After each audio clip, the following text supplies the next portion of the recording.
lost everything because of a lie. They turned their backs on her when she needed them most.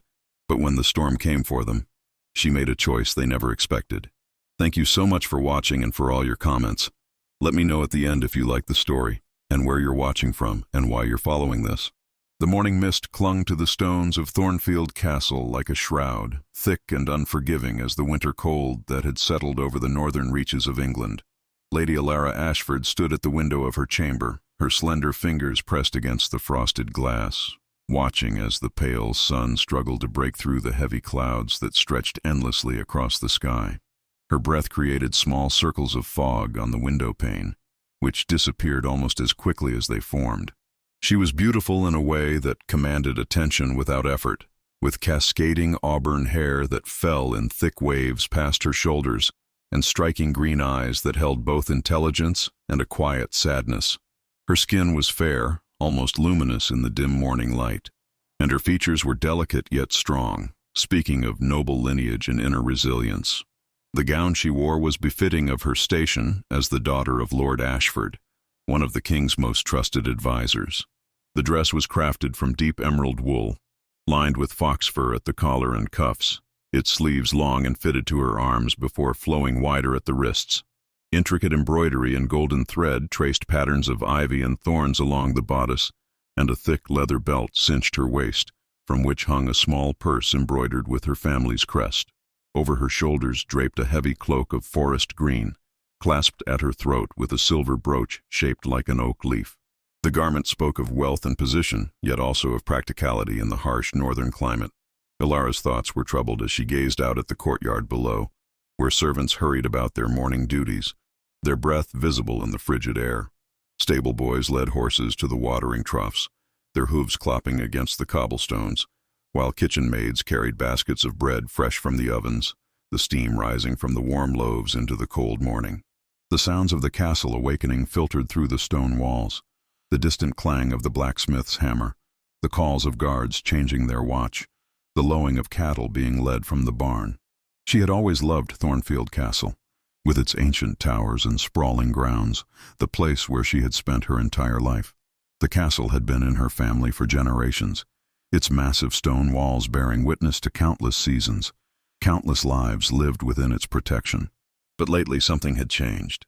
There was a darkness creeping through the halls, whispers in corners that fell silent when she approached, sidelong glances from servants who had once smiled warmly at her. It had begun 3 months ago, shortly after the arrival of Lady Vivian Hartwell, her father's new wife. Alara's mother had died 2 years prior, taken by a fever that swept through the region like an avenging angel, claiming the lives of many before the winter released its grip. The loss had been devastating, leaving a void in the castle that seemed to echo with absence. Her father had grieved deeply, becoming a shadow of the man he once was, spending long hours in his study, neglecting his duties, barely eating.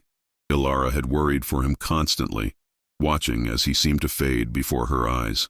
Then Lady Vivian had arrived at court, a widow herself, beautiful and charming, and Lord Ashford had seemed to come back to life. Within 6 months, they were married. At first, Alara had been hopeful. She wanted her father to be happy again, to see him smile as he once had. Lady Vivian was indeed beautiful, with raven black hair, pale skin, and dark eyes that seemed to see everything. She wore gowns of rich burgundy and deep purple, always adorned with silver jewelry that caught the light. She spoke with eloquence and grace, moving through the castle with the confidence of someone born to power. But Alara soon noticed that her stepmother's warmth was reserved for her father alone. When they were in private, Vivian's demeanor changed. Her smiles became cold, her words sharp and cutting. She made it clear that she viewed Alara not as a daughter, but as a rival for Lord Ashford's attention and affection. The tension had grown steadily worse. Vivian had begun to plant seeds of doubt in Lord Ashford's mind, small suggestions at first, innocent questions that nonetheless cast shadows. Did Alara seem distant at dinner tonight? I worry that she resents our happiness. Perhaps she blames you for moving on from her mother's memory. Lord Ashford, who loved his daughter deeply, had initially dismissed these concerns, but Vivian was persistent and clever, and slowly, almost imperceptibly, his trust began to waver. Then came the incident with the necklace. It was a valuable piece, a family heirloom that had belonged to Vivian's first husband, set with sapphires the color of midnight. It had disappeared from Vivian's chamber, and after a dramatic scene in which she wept and accused the household of harboring thieves, the necklace was found hidden in Ilara's room, tucked between the folds of her linens. Ilara had protested her innocence, swearing on her mother's grave that she had never seen the necklace before, that someone must have placed it there to frame her. But Vivian's tears were convincing, and her father's face had grown stern and disappointed. "How could you do this, Ilara?" he had asked, his voice heavy with sorrow. "I have given you everything, loved you as my precious daughter, and you repay me with theft and lies."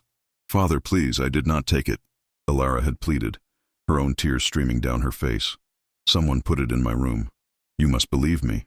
But Vivian had been there, her hand on Lord Ashford's arm, her voice soft and pained. "My lord, I do not wish to cause discord in your family. Perhaps Ilara was simply curious about the necklace. Perhaps she meant to borrow it and return it. Let us not make this worse than it is." Her apparent magnanimity had only made Ilara look worse, as if she were ungrateful for such mercy. Her father had confined her to her chambers for a week, and the household had buzzed with whispers. The servants, who had once adored Lady Ilara for her kindness and gentle manner, began to look at her with suspicion and judgment. Now, standing at her window, Ilara felt the weight of her isolation pressing down upon her. She had lost her father's trust, the respect of the household, and worst of all, she had no way to prove her innocence. Vivian had been clever, too clever, and Ilara was trapped in a web of lies that tightened around her with each passing day. A knock at her door startled her from her thoughts. "Enter," she called, her voice steady despite the turmoil in her heart. The door opened to reveal Marjorie, her lady's maid, a woman who had served the Ashford family for 30 years. Marjorie was in her 5th decade of life, with graying hair tucked beneath a simple linen coif and a face lined with the evidence of a life spent in service. She wore a dress of plain brown wool, practical and warm, with a white apron tied at her waist. But it was her eyes that drew attention, kind and intelligent, filled with a wisdom born of long experience. "My lady," Marjorie said softly, closing the door behind her.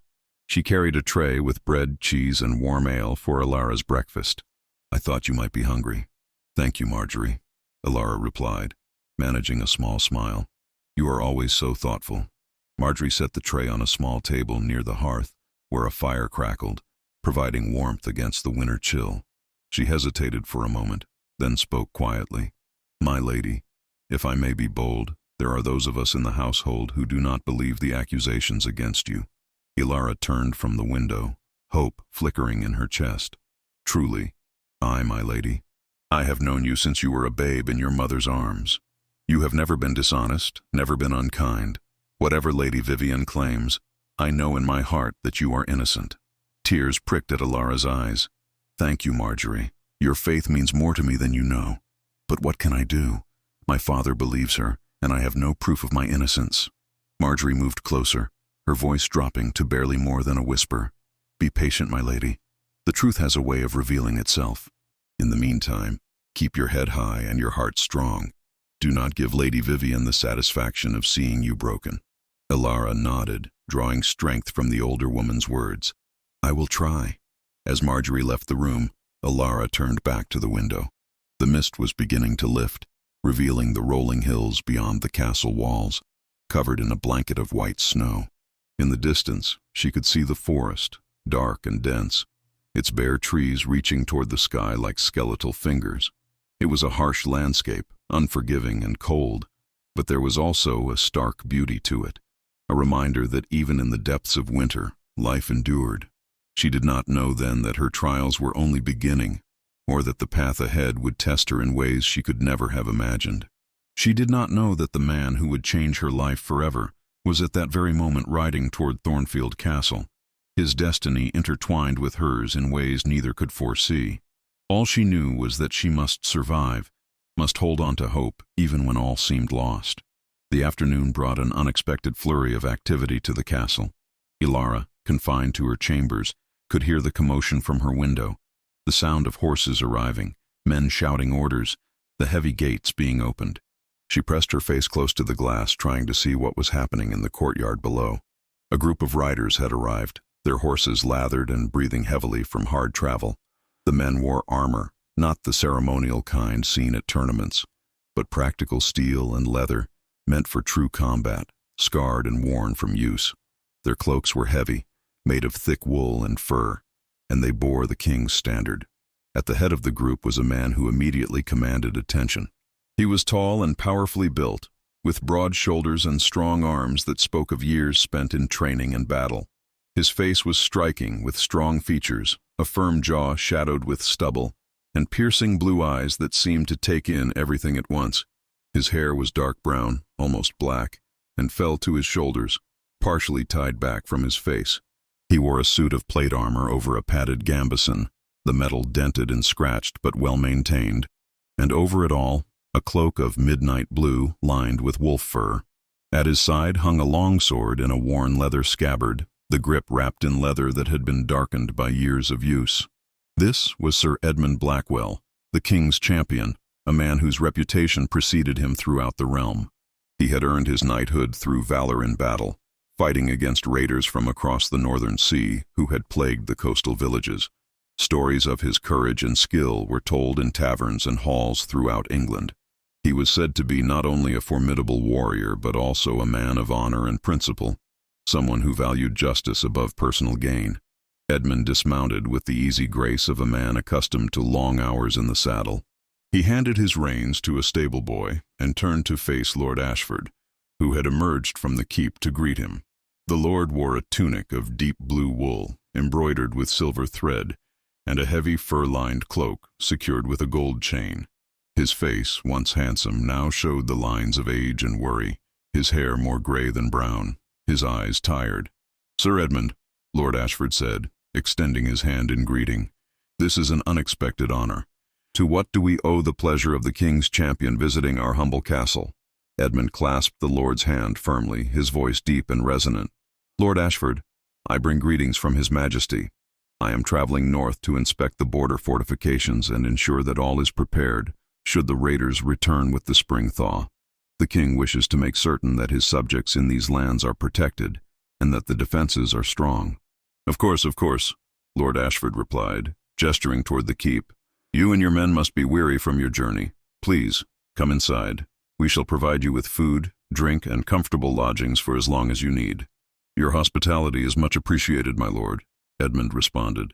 He turned to his men, giving orders in a calm but authoritative tone. "See to the horses. Make sure they are properly cared for. We will likely remain here for a few days before continuing north." As the group moved toward the keep, Ilara watched from her window, her curiosity piqued. The arrival of the king's champion was significant, a break in the monotony of her confinement.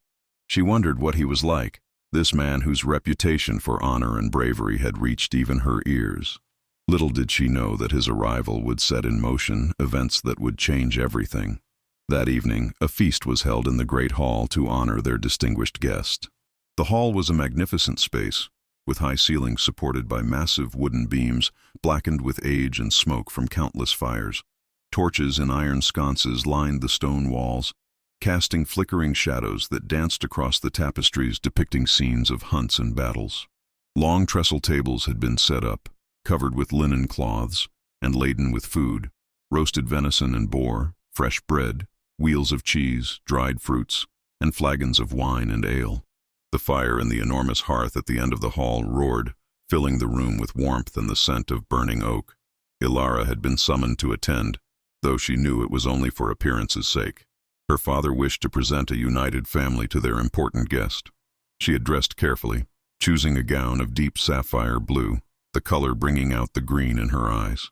The dress was elegant, with long fitted sleeves that ended in points over her hands, and a bodice embroidered with silver thread in patterns of stars and moons. Her hair had been arranged by Marjorie in an intricate braid that fell down her back, with a silver circlet resting on her brow. She wore no other jewelry, having lost her taste for such things after the incident with Vivian's necklace.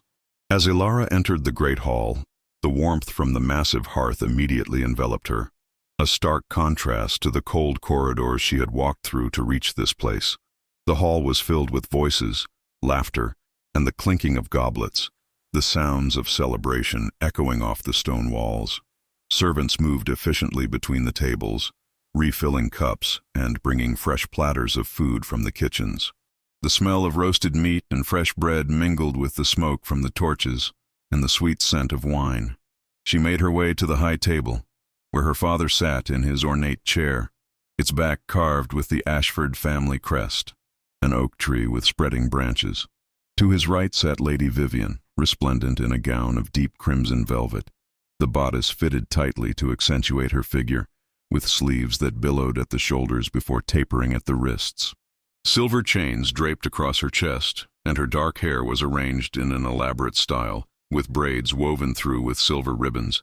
Her face was a mask of serene beauty, but when her dark eyes met Ilara's, there was a flash of cold triumph.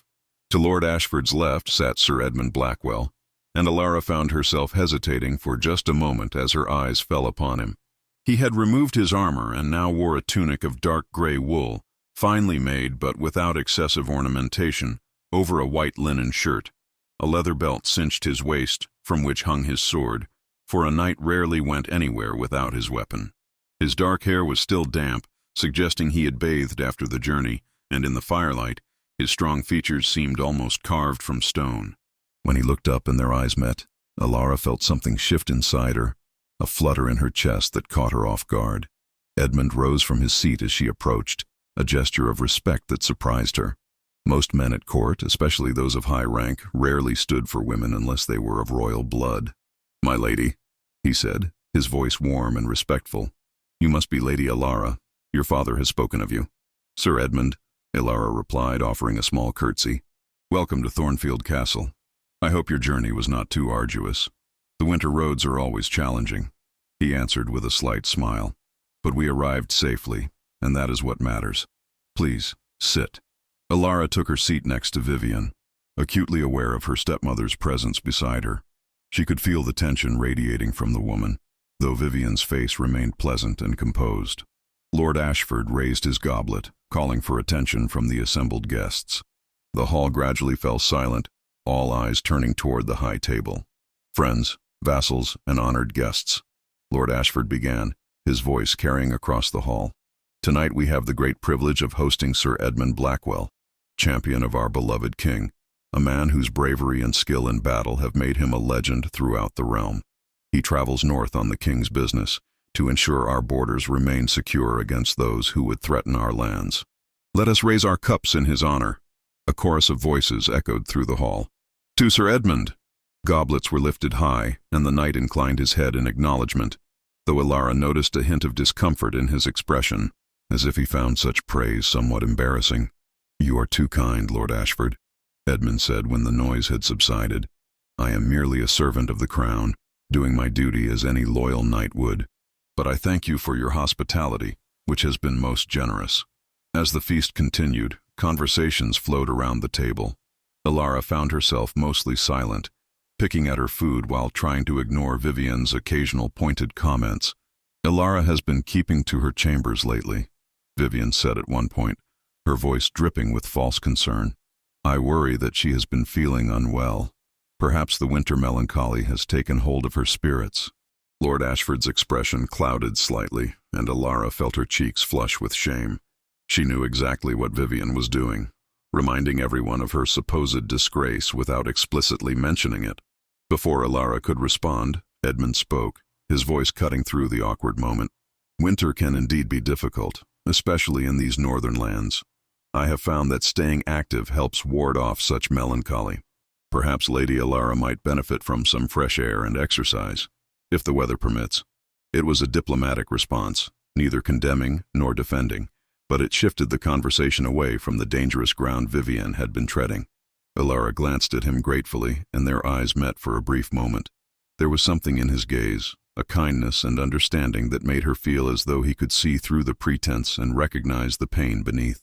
The rest of the meal passed more smoothly, with Edmund engaging Lord Ashford in discussions about the state of the realm, the king's plans for the coming year, and the constant threat from raiders across the sea. Ilara listened quietly, absorbing the conversation. Edmund spoke with intelligence and insight, clearly well-versed not only in military matters, but also in politics and governance. He asked thoughtful questions and listened carefully to the answers, showing genuine interest in Lord Ashford's opinions. "The coastal villages have suffered greatly these past years," Edmund was saying. "The raiders come with the warmer weather, striking quickly and disappearing before we can muster a proper defense. His Majesty is determined to put an end to these attacks, to make our shores secure so that our people can live without fear." "A noble goal," Lord Ashford agreed. "But how does the king plan to achieve it? The raiders are like ghosts, here one moment and gone the next." "We are building a network of watchtowers along the coast," Edmund explained. "With proper warning, we can have forces in position to intercept the raiders before they can do significant damage. We are also training local militias so that each village can mount its own defense until reinforcements arrive. It is a comprehensive strategy, but it will take time and resources to implement fully." As Edmund spoke, Ilara found herself studying him more closely. There was a passion in his voice when he talked about protecting the innocent, a genuine conviction that went beyond mere duty. This was a man who truly believed in the cause he served, who saw his knighthood not as a means to glory or wealth, but as a responsibility to those who could not defend themselves. It was a rare quality, especially among the nobility she had encountered, many of whom were more concerned with their own advancement than with the welfare of common people. When the feast finally concluded, the guests began to disperse. Ilara rose to leave, hoping to escape back to the relative safety of her chambers, but her father's voice stopped her. "Ilara, a moment please." She turned back, her heart sinking as she saw Vivienne standing beside Lord Ashford, her expression one of concerned innocence. Edmund had also paused, sensing perhaps that something was amiss. "I trust you will be on your best behavior while Sir Edmund and his men are our guests," Lord Ashford said, his tone carrying an edge of warning. "I do not wish for any incidents that might bring shame upon this house." The words stung like a physical blow. Ilara felt her face grow hot with humiliation, especially knowing that Edmund was within earshot. "Of course, father," she managed to say, her voice barely above a whisper. "I would never do anything to dishonor you or our family." Vivienne placed a delicate hand on Lord Ashford's arm. "My dear, I am sure Ilara understands. She is a good girl at heart, despite her occasional lapses in judgment." Ilara wanted to scream, to protest the injustice of it all, but she knew it would only make things worse. Instead, she curtsied stiffly and turned to leave, her eyes burning with unshed tears. As she passed Edmund, she kept her gaze fixed ahead, not wanting him to see the shame and hurt written on her face. But Edmund had seen, and in that moment his respect for Lord Ashford diminished considerably, while his curiosity about Lady Ilara grew. There was something wrong here, something that did not fit with the scene he had just witnessed. The young woman who had sat at dinner, quiet and dignified despite obvious discomfort, did not seem like someone prone to lapses in judgment. And the way Lady Vivienne had spoken, with that peculiar combination of sweetness and venom, raised his suspicions. The next morning dawned clear and cold, the sky a pale blue that seemed almost white at the horizon. Ilara woke early, as was her habit, and after breaking her fast with bread and honey that Marjorie brought to her room, she decided to venture outside. She wrapped herself in her warmest cloak, a heavy wool garment lined with fur, and made her way down to the castle gardens. The gardens in winter were a stark landscape, the flower beds empty and covered with straw to protect them from the frost. The trees bare of leaves, their branches dark against the snow.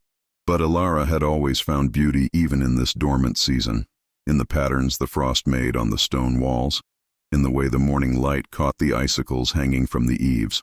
She walked along the gravel paths, her breath visible in the cold air, finding solace in the solitude. She did not know that Edmund had also risen early, unable to sleep in the unfamiliar surroundings, his mind troubled by the undercurrents he had sensed the previous evening. He had decided to explore the castle grounds, partly out of professional habit. A good commander always familiarized himself with his surroundings, and partly out of a restless need to move and think. He had donned his warmest clothes, thick wool trousers, a heavy tunic, and his fur-lined cloak, and set out to walk the perimeter of the castle walls. It was thus that he came upon Ilara in the gardens, standing beside a frozen fountain, her figure graceful and solitary against the winter landscape. For a moment, he simply watched her, noting the sadness in her posture, the way she hugged her cloak around herself as if trying to hold something broken together. Then, not wanting to startle her, he spoke softly. "Good morning, Lady Ilara. I hope I am not intruding."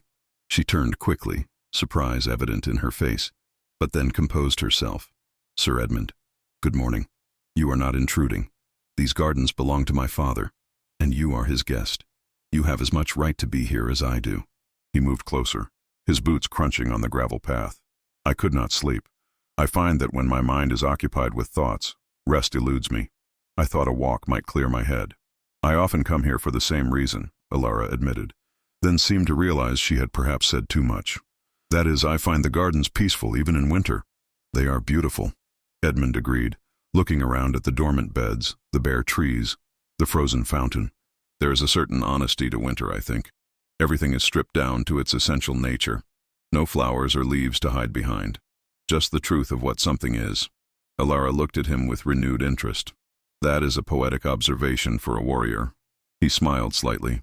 "Warriors have thoughts beyond battle, my lady. We are not all brutes who think only of swords and blood." "I did not mean to suggest," she began, but he raised a hand. "I know, and you are right to be cautious. Many men of my profession are indeed more comfortable with violence than with words. But my father, before he died, was a scholar as well as a knight.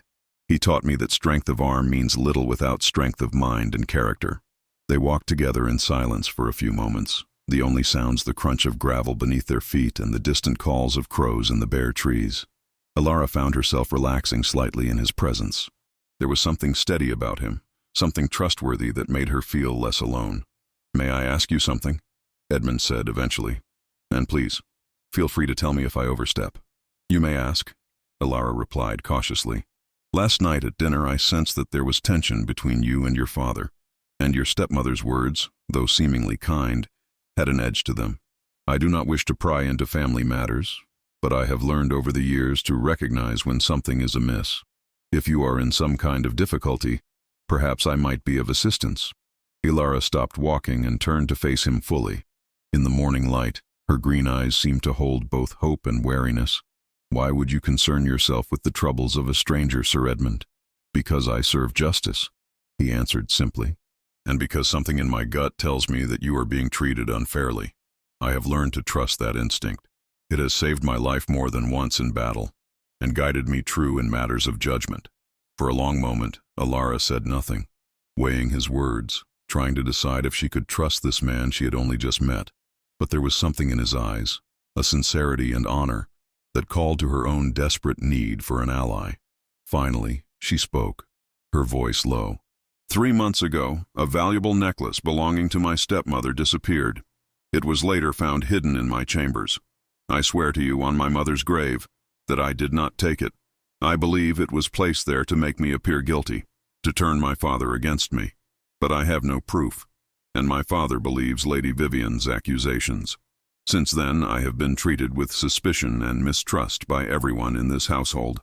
I am isolated, condemned for a crime I did not commit." Edmund listened intently, his face grave. "Do you know who might have placed the necklace in your room?" "I suspect my stepmother herself or someone acting on her orders," Alara said. "She has never liked me. From the moment she married my father, she has sought to undermine me, to push me out of his affections. But she is clever, too clever. She makes herself appear the victim, the gracious woman trying to make peace, while painting me as ungrateful and deceitful." "And your father believes her?" "My father loved my mother deeply. Her death nearly destroyed him. When Lady Vivian came into his life, she brought him back from the edge of despair. He is grateful to her, perhaps even dependent on her in ways he does not fully recognize. He wants to believe that I am simply jealous, that I resent his remarriage. It is easier for him than confronting the possibility that he has been deceived." Edmund was silent for a moment, processing this information. "What you describe is a serious accusation. If it is true, Lady Vivian is guilty of slander and manipulation. But as you said, without proof, it is your word against hers." "I know," Alara said, her voice breaking slightly, "and I do not know how to prove my innocence. I have thought about it endlessly, but I can find no way forward. I am trapped." "Perhaps not entirely trapped," Edmund said thoughtfully. "Sometimes the truth reveals itself if we are patient and watchful. Those who deceive often grow overconfident and make mistakes. If Lady Vivian is guilty, she may yet trip herself up." "And what am I to do in the meantime?" Alara asked. "Continue to endure the whispers and the judgment, the disappointment in my father's eyes?" "Yes," Edmund said firmly. "You must endure, You must hold your head high and maintain your dignity, even when it is difficult. Do not give Lady Vivian the satisfaction of seeing you break, and know that you are not entirely alone. I will be here for a few more days, and I will watch and listen. If I see anything that might help you, I will act on it." Alara felt tears spring to her eyes, tears of gratitude and relief. "Why would you do this for me? You barely know me." Edmund looked at her with an intensity that made her heart skip. "Because I believe you. I have met many people in my travels, my lady, and I have learned to recognize truth when I hear it. You speak with honesty, and your pain is real. More than that, I believe in justice, in protecting those who cannot protect themselves. If you are innocent, as I believe you are, then you deserve someone to stand with you." They stood there in the winter garden, two people brought together by chance and circumstance, and in that moment, something shifted between them. It was the beginning of a connection, fragile and new, but real nonetheless. Alara felt something stir in her heart that she had not felt in a long time: hope. The days that followed brought subtle changes to the atmosphere at Thornfield Castle. Sir Edmund remained as Lord Ashford's guest, and though his stated purpose was to rest before continuing his journey north, he found himself increasingly drawn into the daily life of the household. He observed carefully, watching the interactions between family members and servants, noting the small cruelties that Lady Vivian inflicted upon Alara through carefully chosen words and manufactured situations. One afternoon, Edmund was in the castle's armory, inspecting the weapons stored there as part of his assessment of the northern defenses. The room was long and narrow, with high windows that let in pale winter light. Racks of swords, spears, and axes lined the walls, along with shields bearing various heraldic designs. The smell of oil and metal filled the air, and the stone floor was worn smooth from centuries of use. The master-at-arms, a grizzled veteran named Hugh, showed him the inventory with pride. "We maintain our weapons well, Sir Edmund," Hugh was saying, running his weathered hand along a row of long swords. "Lord Ashford may be a man of counsel and diplomacy, but he understands the importance of being prepared for war. Every blade here is sharp and ready for use." "I can see that," Edmund replied, examining a particularly fine sword with an appreciative eye. "Your lord is wise. Peace is precious, but it must be guarded by strength." Hugh nodded approvingly. "Aye, that's the truth. Though I'll tell you, Sir Edmund, these past months have been strange ones in this castle. The mood has changed since Lady Vivian arrived. There's a darkness here that wasn't present before." Edmund glanced at the older man, noting the careful way he spoke, the wariness in his eyes. "How do you mean?" Hugh hesitated, clearly weighing whether to continue. Then he seemed to make a decision. "I've served the Ashford family for 30 years, sir. I knew Lady Alara's mother, God rest her soul, and I've watched Lady Alara grow from a child into a fine young woman. She's always been kind, honest, and good-hearted. The accusations against her, this business with the stolen necklace, it doesn't sit right with me. Something's not as it seems. Do you have any evidence to support your suspicions?" Edmund asked quietly. "Nothing solid, sir. Just feelings and observations. But I'm not the only one who thinks this way. Many of the older servants, those who knew Lady Alara's mother, they don't believe she's guilty either. We've seen how Lady Vivian operates, the way she smiles to your face while planting poison in your ear. She's turned Lord Ashford against his own daughter, and it's a crying shame." Before Edmund could respond, the door to the armory opened, and Lady Vivian herself swept in, accompanied by two of her ladies-in-waiting. She wore a gown of deep purple wool, richly embroidered with silver thread, and her dark hair was arranged in elaborate braids coiled at the base of her neck. Her expression was one of pleasant surprise. "Sir Edmund, I had heard you were inspecting the armory. I hope everything meets with your approval." Edmund bowed slightly. "Indeed, Lady Vivian. Your husband maintains an excellent arsenal. Hugh here has been most helpful in showing me around." "Hugh is a treasure," Vivian said, though her smile didn't quite reach her eyes. "He has served this family faithfully for many years, though I sometimes wonder if his loyalties don't blind him to certain uncomfortable truths." The implied criticism was clear, and Hugh's jaw tightened, but he said nothing. Edmund noticed the exchange and filed it away for future consideration. "Loyalty is a virtue," Edmund said carefully, "and truth is often more complex than it first appears. In my experience, rushing to judgment without full knowledge of a situation can lead to grave injustices. Vivian's eyes narrowed slightly, but her smile remained fixed. How philosophical, Sir Edmund, though I would argue that sometimes the truth is quite simple, and it is only our reluctance to accept it that makes it seem complicated. But come, I did not come here to debate philosophy. My lord husband wishes to speak with you about the border fortifications. He is in his study. Of course, Edmund replied. Lead the way. As they walked through the castle corridors, Vivian maintained a steady stream of conversation, asking Edmund about his travels, his experiences in battle, his opinions on various matters of state. She was charming and intelligent, and Edmund could understand how Lord Ashford had fallen under her spell. But beneath the charm he sensed calculation, a mind constantly working to manipulate and control. Lord Ashford's study was a comfortable room lined with shelves of books and scrolls. A fire burned in the hearth, and the Lord himself sat behind a large oak desk covered with maps and documents. He looked up as they entered, his face brightening. Ah, Edmund, thank you for coming. I wanted to discuss the deployment of forces along the northern border. I have some thoughts that I believe might be useful. Vivian excused herself gracefully, leaving the two men alone. For the next hour, Edmund and Lord Ashford discussed military strategy, the positioning of troops, the logistics of supply lines. Lord Ashford was knowledgeable and astute, his years of experience at court giving him valuable perspective. Edmund found himself genuinely enjoying the conversation, which made his growing suspicions about the man's judgment regarding his daughter all the more troubling. Eventually, their discussion turned to more personal matters. Lord Ashford leaned back in his chair, his expression becoming more relaxed. I must tell you, Edmund, how grateful I am to have Vivian in my life. After my first wife died, I thought I would never recover. The grief was overwhelming, but Vivian brought light back into my world. She understands me in ways few people do. She is certainly a remarkable woman, Edmund said neutrally. Indeed, though I confess, my happiness has been somewhat diminished by the troubles with my daughter. I had hoped that Ilara would accept Vivian, would be happy that I had found love again. Instead, there has been nothing but conflict and disappointment. Edmund chose his words carefully. Grief affects people in different ways, my lord.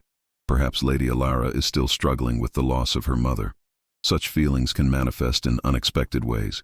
Perhaps, Lord Ashford conceded, though he didn't sound convinced. But theft, Edmund, lying about it to my face, these are not the actions of someone merely grieving. These are the actions of someone whose character has been revealed to be lacking. It pains me deeply to admit it, but I fear my daughter is not the person I thought she was. Edmund remained silent, knowing that any defense of Ilara at this point would only raise Lord Ashford's suspicions. Instead, he steered the conversation back to military matters, but his mind was working furiously.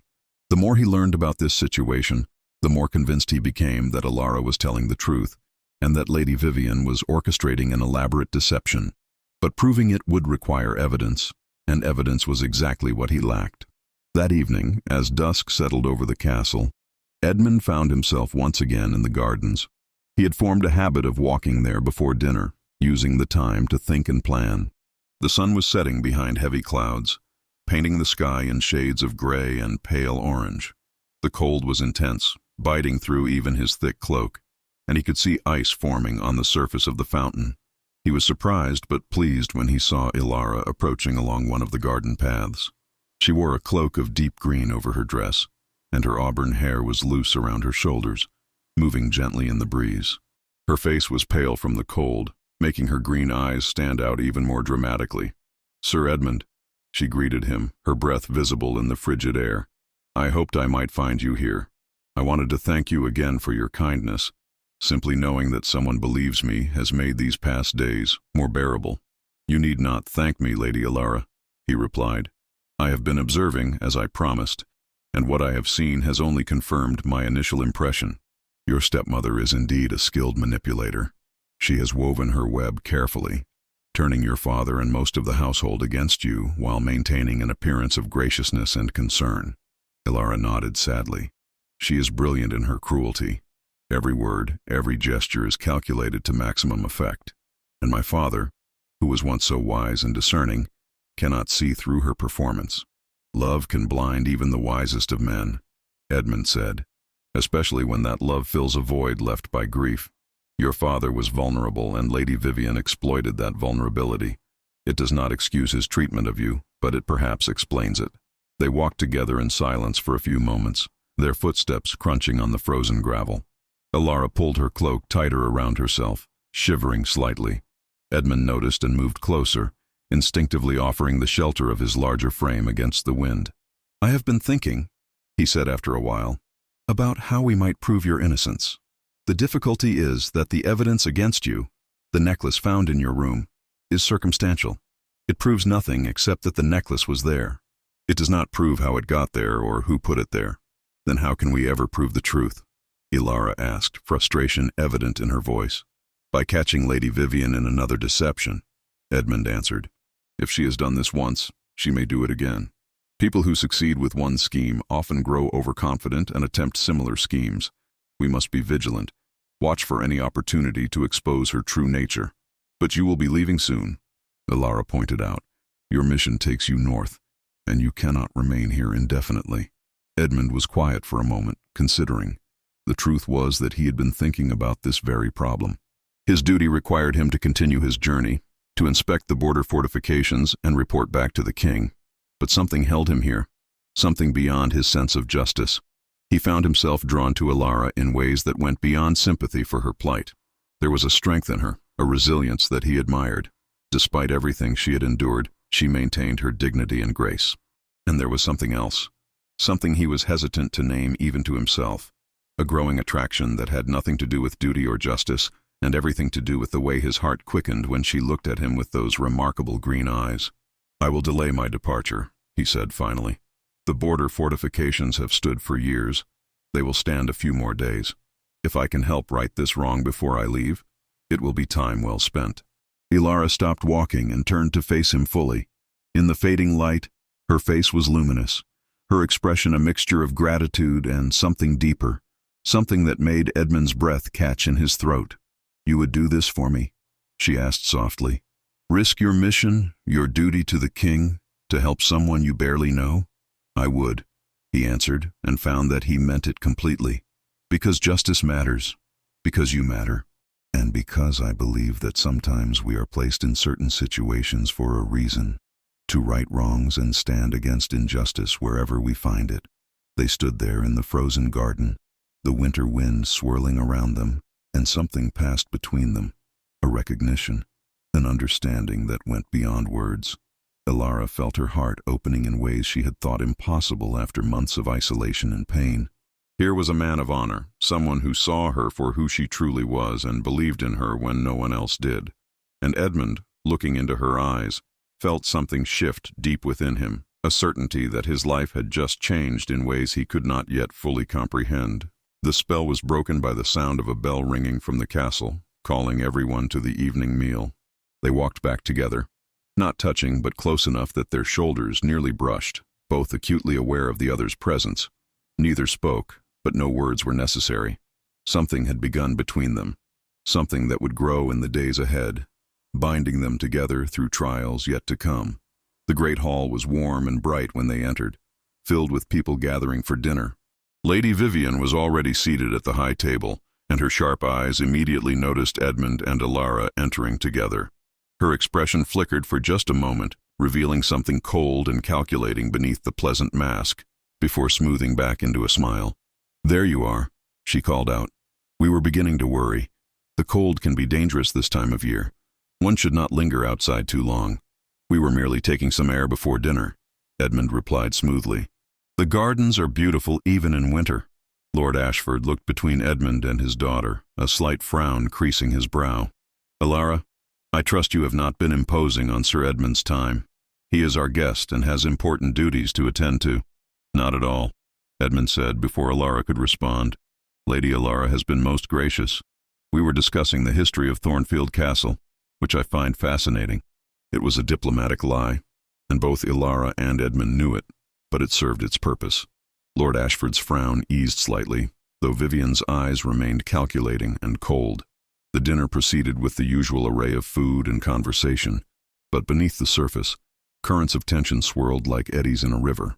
Later that night, After the meal had concluded and the guests had dispersed, Vivian found herself alone with Lord Ashford in their private chambers.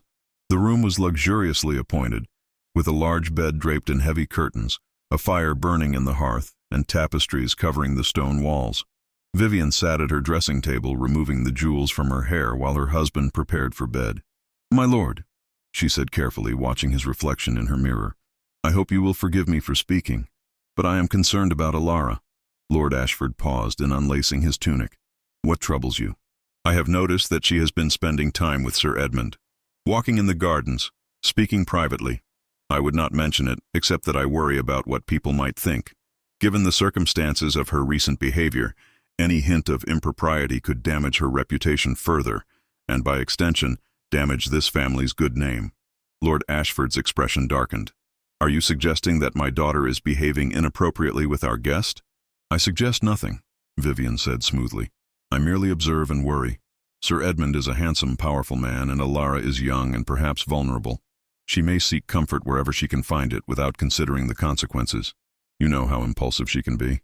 "She was never impulsive before," Lord Ashford muttered, but doubt had been planted, and Vivian could see it taking root.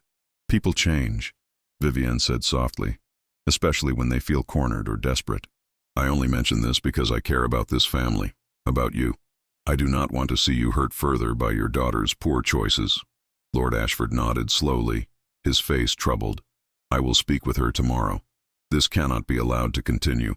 Vivian hid her satisfied smile, turning back to her mirror.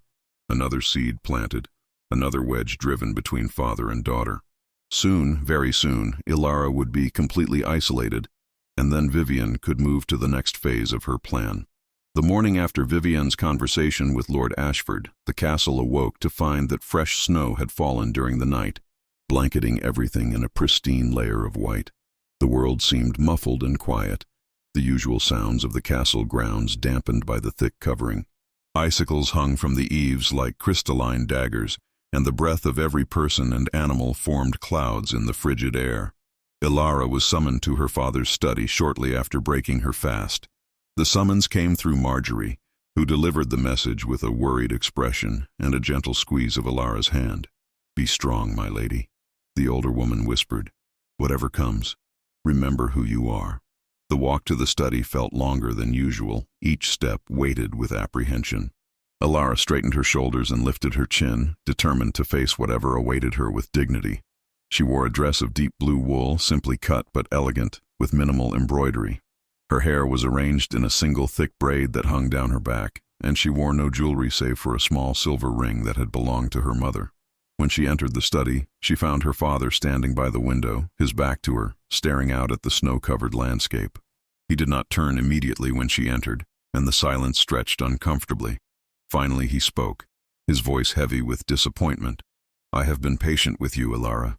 Despite your betrayal regarding the necklace, despite the shame you brought upon this family, I have tried to give you the benefit of understanding.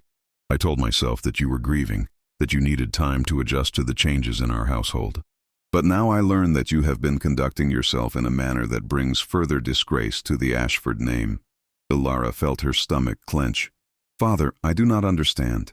What am I accused of now?" Lord Ashford finally turned to face her, and she was struck by how old he looked, how worn down by troubles both real and imagined. "You have been spending time alone with Sir Edmund, walking with him in the gardens, engaging in private conversations. Do you not realize how this appears?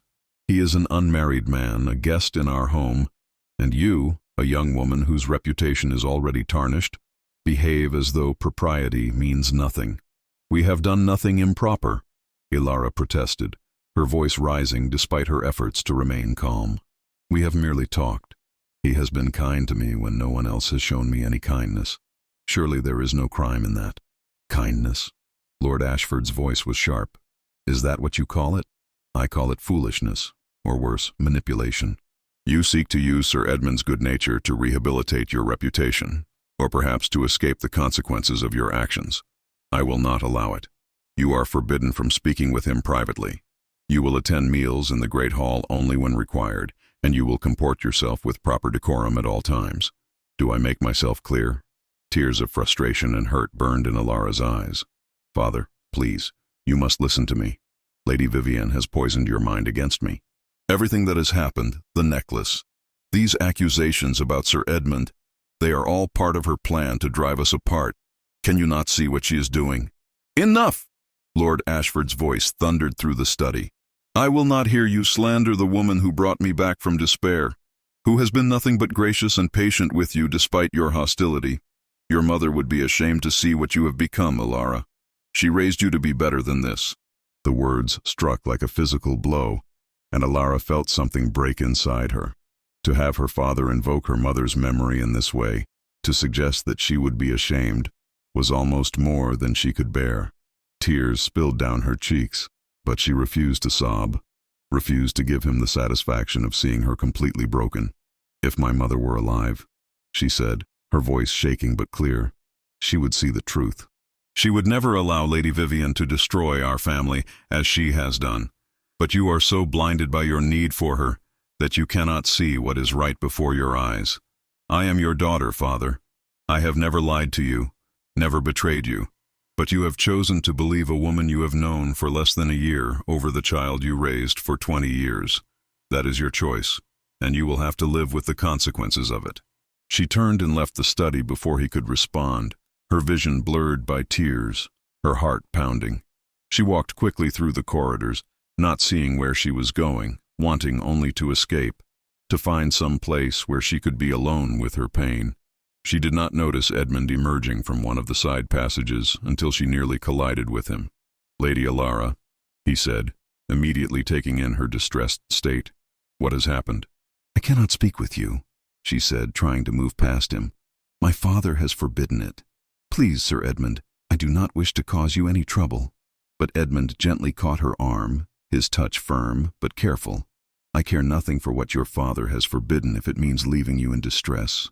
Tell me what has happened. And so, there in the cold corridor, with tears streaming down her face, Alara told him about the conversation with her father, about the accusations and the prohibition against speaking with him. Edmund listened, his expression growing darker with each word. When she finished, he was silent for a moment, clearly struggling with his anger. This has gone far enough, he said finally. Lady Vivian's manipulations have crossed a line. Your father may be blinded by his affection for her, but I am not. I will not stand by and watch you be tormented in this way. What can you do? Alara asked hopelessly. You are a guest here. You cannot intervene in family matters without causing a diplomatic incident. And your mission, your duty to the king, you cannot jeopardize that for my sake. Then we must find proof of Lady Vivian's guilt, Edmund said decisively. We must catch her in the act of deception, something so clear and undeniable that even your father cannot ignore it. And we must do it quickly, before she does any more damage. But how? Alara asked. She is too clever, too careful. She has covered her tracks perfectly. Edmund's jaw set in determination. Clever people often make one critical mistake. They underestimate their opponents. Lady Vivian believes she has won, that she has isolated you completely and turned everyone against you. That overconfidence may be her undoing. We need to make her believe that her victory is complete, that she has nothing to fear. Then, when she lets her guard down, we strike. Despite her despair, Alara felt a flicker of hope. You have a plan? The beginning of one, Edmund admitted. But I will need your cooperation, and it will require you to trust me completely. Can you do that? Alara looked into his blue eyes and saw there not only determination, but also something deeper, something that made her heart skip despite the circumstances. I trust you, she said simply. Good. Now, you must return to your chambers and do exactly as your father has commanded. Attend meals when required, speak to no one unless spoken to, and above all, appear defeated.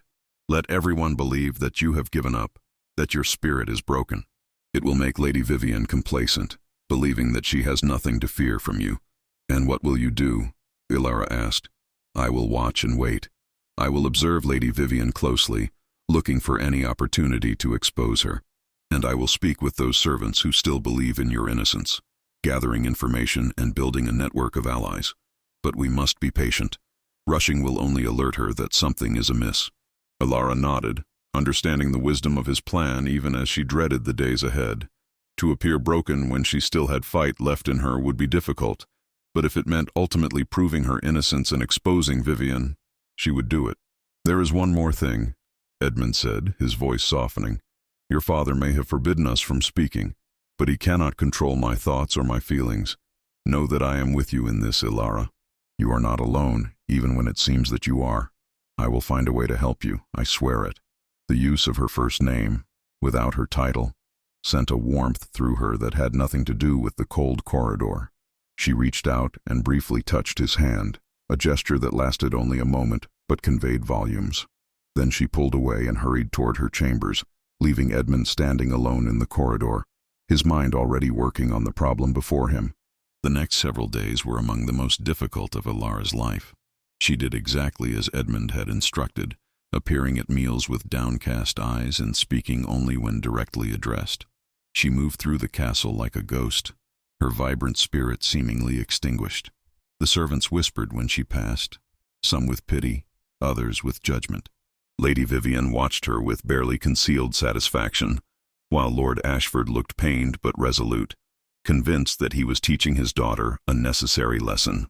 Only Marjorie and a few of the older servants knew that Ilara's defeat was an act, and they played their parts well, treating her with the same mixture of sympathy and distance that the rest of the household showed.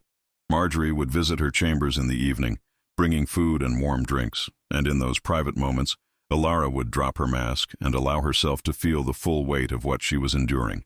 "I do not know how much longer I can maintain this pretense," she confessed one night as Marjorie helped her prepare for bed. "Every time I see my father's face, every time Lady Vivian smiles at me with that false sympathy, I want to scream the truth. But I know I must be patient." "Sir Edmund asks about you," Marjorie said quietly. "Not directly, of course, but he finds ways to inquire about your well-being. He is a good man, that one. If anyone can help you prove your innocence, it is him." "I pray that you are right," Ilara replied, "because if this plan fails, I do not know what will become of me.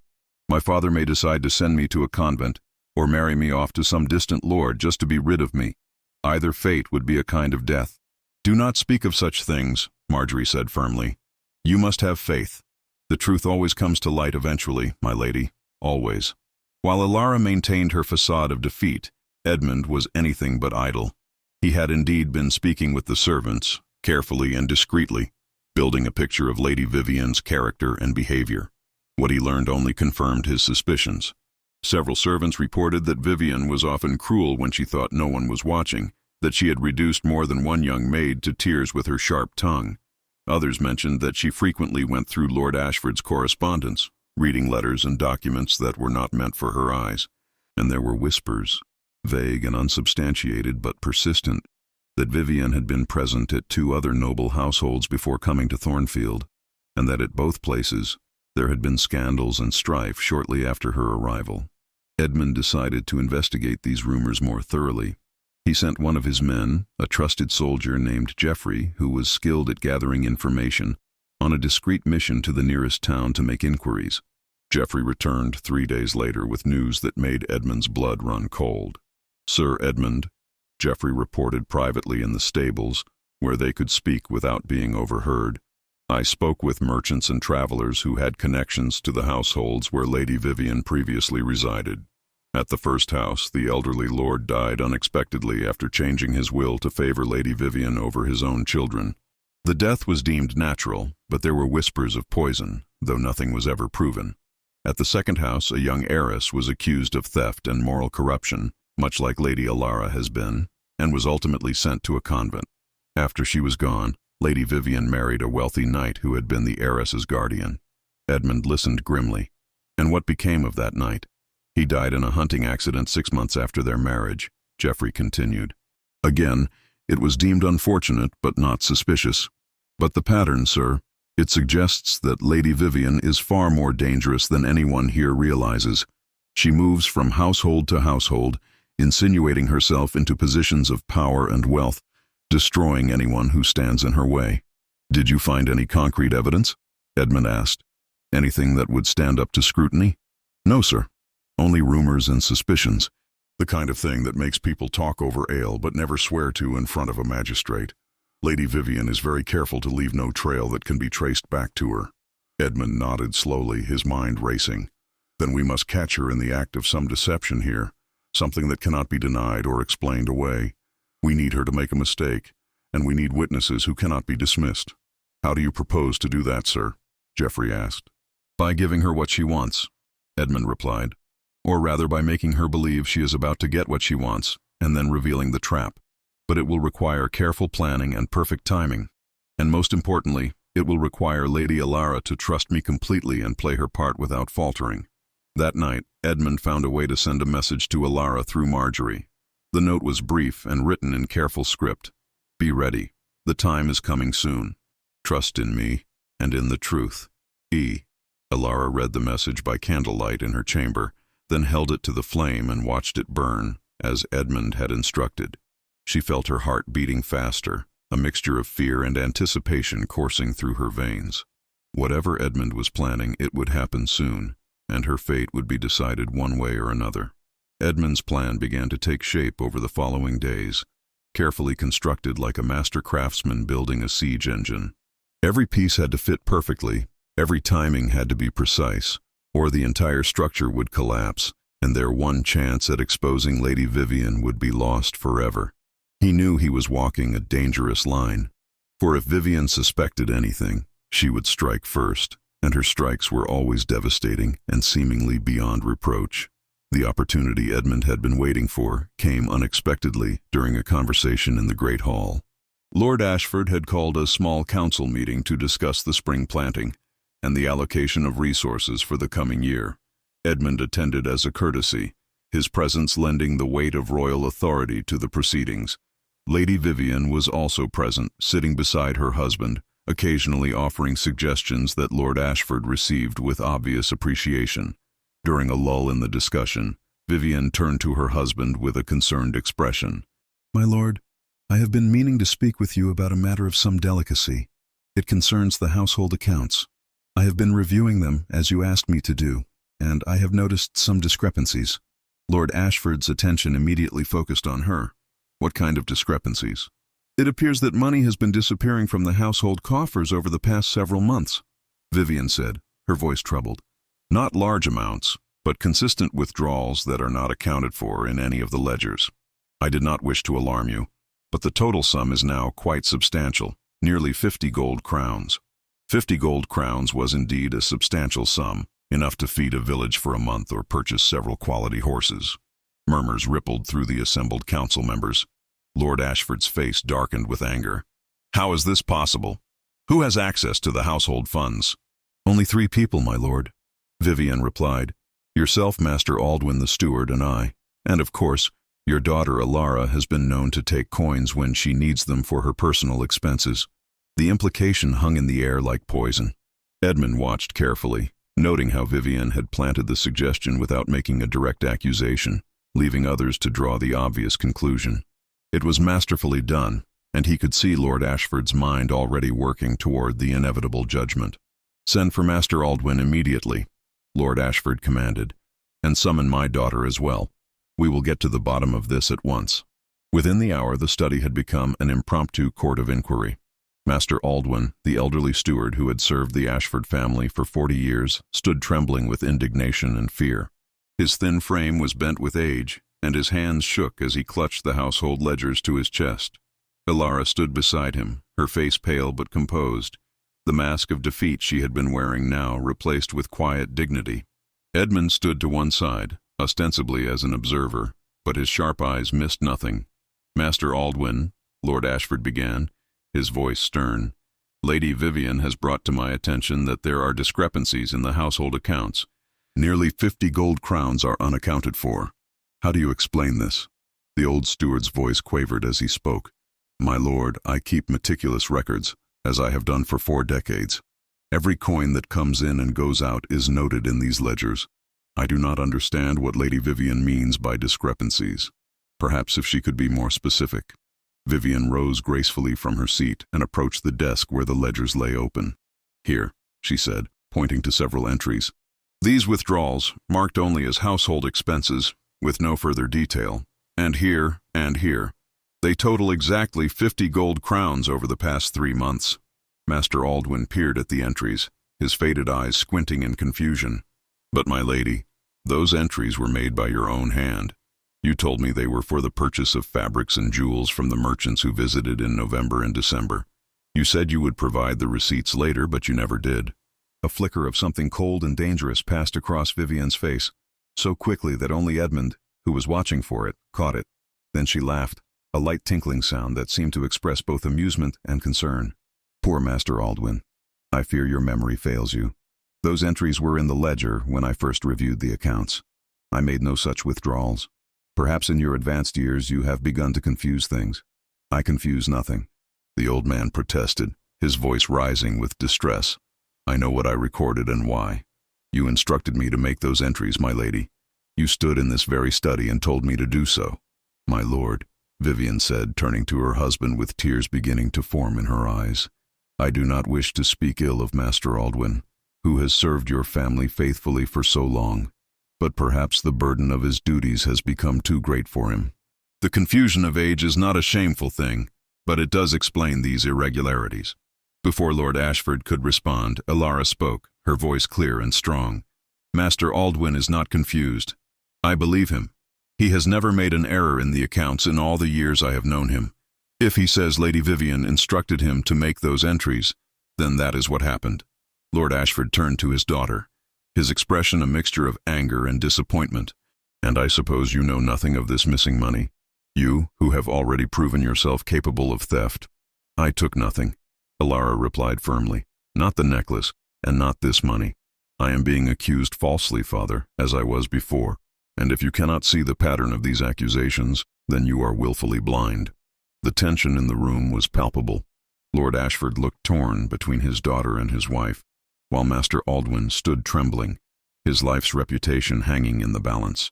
It was at this moment that Edmund chose to speak, his deep voice cutting through the charged atmosphere. "My lord, if I may suggest a course of action that might resolve this matter with certainty." Lord Ashford turned to him, grasping at the lifeline. "Please, Sir Edmund, any wisdom you can offer would be most welcome." "These accusations are serious," Edmund said carefully. "They impugn the character of both Lady Elara and Master Aldwin, but accusations without proof are merely speculation. What we need is evidence. I propose that we conduct a thorough investigation of the household accounts, examining not just the ledgers, but also speaking with the merchants who supposedly received this money. If the purchases Lady Vivian mentions were indeed made, there will be receipts, bills of sale, witnesses who can confirm the transactions."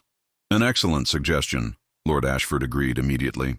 "Master Aldwin, you will provide Sir Edmund with access to all financial records. Sir Edmund, you have my full authority to investigate this matter as thoroughly as necessary. We will uncover the truth, whatever it may be." Vivian's smile remained fixed, but Edmund saw her hands clench briefly at her sides. "Of course, my lord. I welcome such an investigation. The truth will vindicate me and reveal where the real guilt lies." As the meeting concluded and people began to disperse, Edmund caught Elara's eye briefly, conveying a silent message. "Be ready. This is where we catch her." Over the next 2 days, Edmund conducted his investigation with meticulous care. He reviewed every entry in the household ledgers going back 6 months, noting patterns and discrepancies. He interviewed merchants from the surrounding towns, asking about purchases made by anyone from Thornfield Castle. And most importantly, he sent Geoffrey on another discreet mission to investigate Lady Vivian's financial history at her previous residences. What Geoffrey discovered was damning. At both of Vivian's previous households, there had been similar accusations of missing funds, always blamed on someone else, always resolved in Vivian's favor after the accused party had been discredited or removed. It was a pattern of calculated theft, disguised as the mistakes or crimes of others. But Edmund needed more than patterns. He needed proof that would stand up to Lord Ashford's scrutiny, something that could not be explained away or dismissed. And he needed to ensure that when he revealed this proof, Vivian could not strike back or escape the consequences. The opportunity came on the 3rd day of his investigation. Edmund had arranged for a private meeting with Lord Ashford in his study, ostensibly to report his findings. But he had also, through Marjorie, ensured that Elara would be nearby, waiting in an adjacent chamber. And he had quietly asked Master Aldwin and several other trusted servants to be available, should they be needed. Lord Ashford greeted Edmund warmly, clearly hoping that the investigation had exonerated his wife and proven his daughter guilty. Sir Edmund, thank you for undertaking this unpleasant task. I trust you have uncovered the truth. I have indeed, my lord, Edmund replied gravely. But the truth is not what you expect, and what I must tell you will be difficult to hear. Before I begin, I must ask, do you value truth above all else, even if that truth shatters your beliefs about someone you love? Lord Ashford's expression became wary. Of course I value truth. What kind of question is that? An important one, Edmund said, because what I have discovered will challenge everything you believe about your wife, and I need to know that you will listen with an open mind and a just heart. Speak plainly, Sir Edmund, Lord Ashford commanded, though his voice had lost some of its certainty. What have you found? Edmund laid several documents on the desk between them. I have interviewed every merchant within a day's ride of this castle. Not one of them recalls selling fabrics or jewels to Lady Vivian during the months in question. Not one has a record of any such transactions. The money that was withdrawn from your household accounts did not go toward any legitimate purchases. Then where did it go? Lord Ashford asked, his face paling. I believe Lady Vivian took it for her own purposes, Edmund stated baldly. I believe she instructed Master Aldwin to make the entries in the ledger, knowing that his loyalty and honesty would make him an unlikely suspect. And I believe she intended to eventually blame either him or your daughter for the theft, just as she has done with other crimes she herself committed. Lord Ashford rose from his chair, his face flushed with anger. How dare you make such accusations against my wife? You come into my home as a guest, and you repay my hospitality by slandering the woman I love. I expected better from the king's champion. I make no accusations lightly, my lord, Edmund said, his voice calm but firm, and I have more than suspicions to support my claims. During my investigation, I also learned about Lady Vivian's history at her previous residences. At both locations there were similar incidents, missing funds, false accusations, convenient accidents that left her in better positions than before. The pattern is unmistakable. Pattern is not proof, Lord Ashford shouted. You bring me rumors and speculation and expect me to turn against my wife based on this? I am disappointed in you, Sir Edmund. I thought you were a man of honor, but I see now that you have been seduced by my daughter's lies and her attempts to manipulate you. Edmund's jaw tightened, but he kept his composure. My lord, I understand your anger. I understand that what I am telling you challenges everything you believe, but I beg you to consider, your daughter has never given you reason to doubt her before Lady Vivian came into your life. Master Aldwin has served your family faithfully for 40 years, without a single mark against his character. Are you truly willing to believe that both of them suddenly became liars and thieves at the same time, by pure coincidence? Before Lord Ashford could respond, the door to the study burst open and Lady Vivian entered, her face a mask of concern. My lord, I heard raised voices. Is everything all right? Has Sir Edmund's investigation yielded results? Edmund turned to face her, and in that moment, Ilara, who had been listening from the adjacent chamber as planned, also entered through the connecting door. The stage was set, all the players in position. Now came the moment of truth. Lady Vivian, Edmund said, his voice hard as steel, I have just been explaining to Lord Ashford what my investigation has uncovered, including the fact that the merchants you supposedly purchased goods from have no record of any such transactions. Vivian's eyes widened, and for just a moment, Edmund saw fear flash across her face before she regained control. That is impossible. Perhaps they have simply forgotten, or perhaps you did not speak with the right merchants. There are many traders who pass through this region. I spoke with every reputable merchant in the area, Edmund countered, and I also learned some interesting things about your previous residences. Would you care to explain the pattern of thefts and accusations that seemed to follow you from household to household? Those are lies spread by jealous people who resented my success, Vivian said, but her voice had taken on a sharp edge. I will not stand here and be interrogated like a common criminal.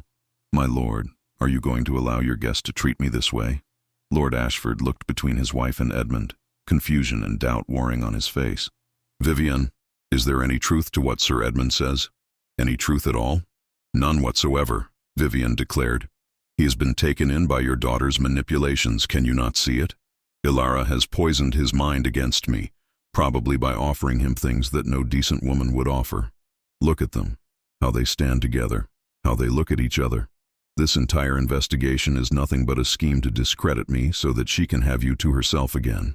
It was a desperate gambit, a last attempt to shift blame and create doubt. But Edmund had prepared for this moment.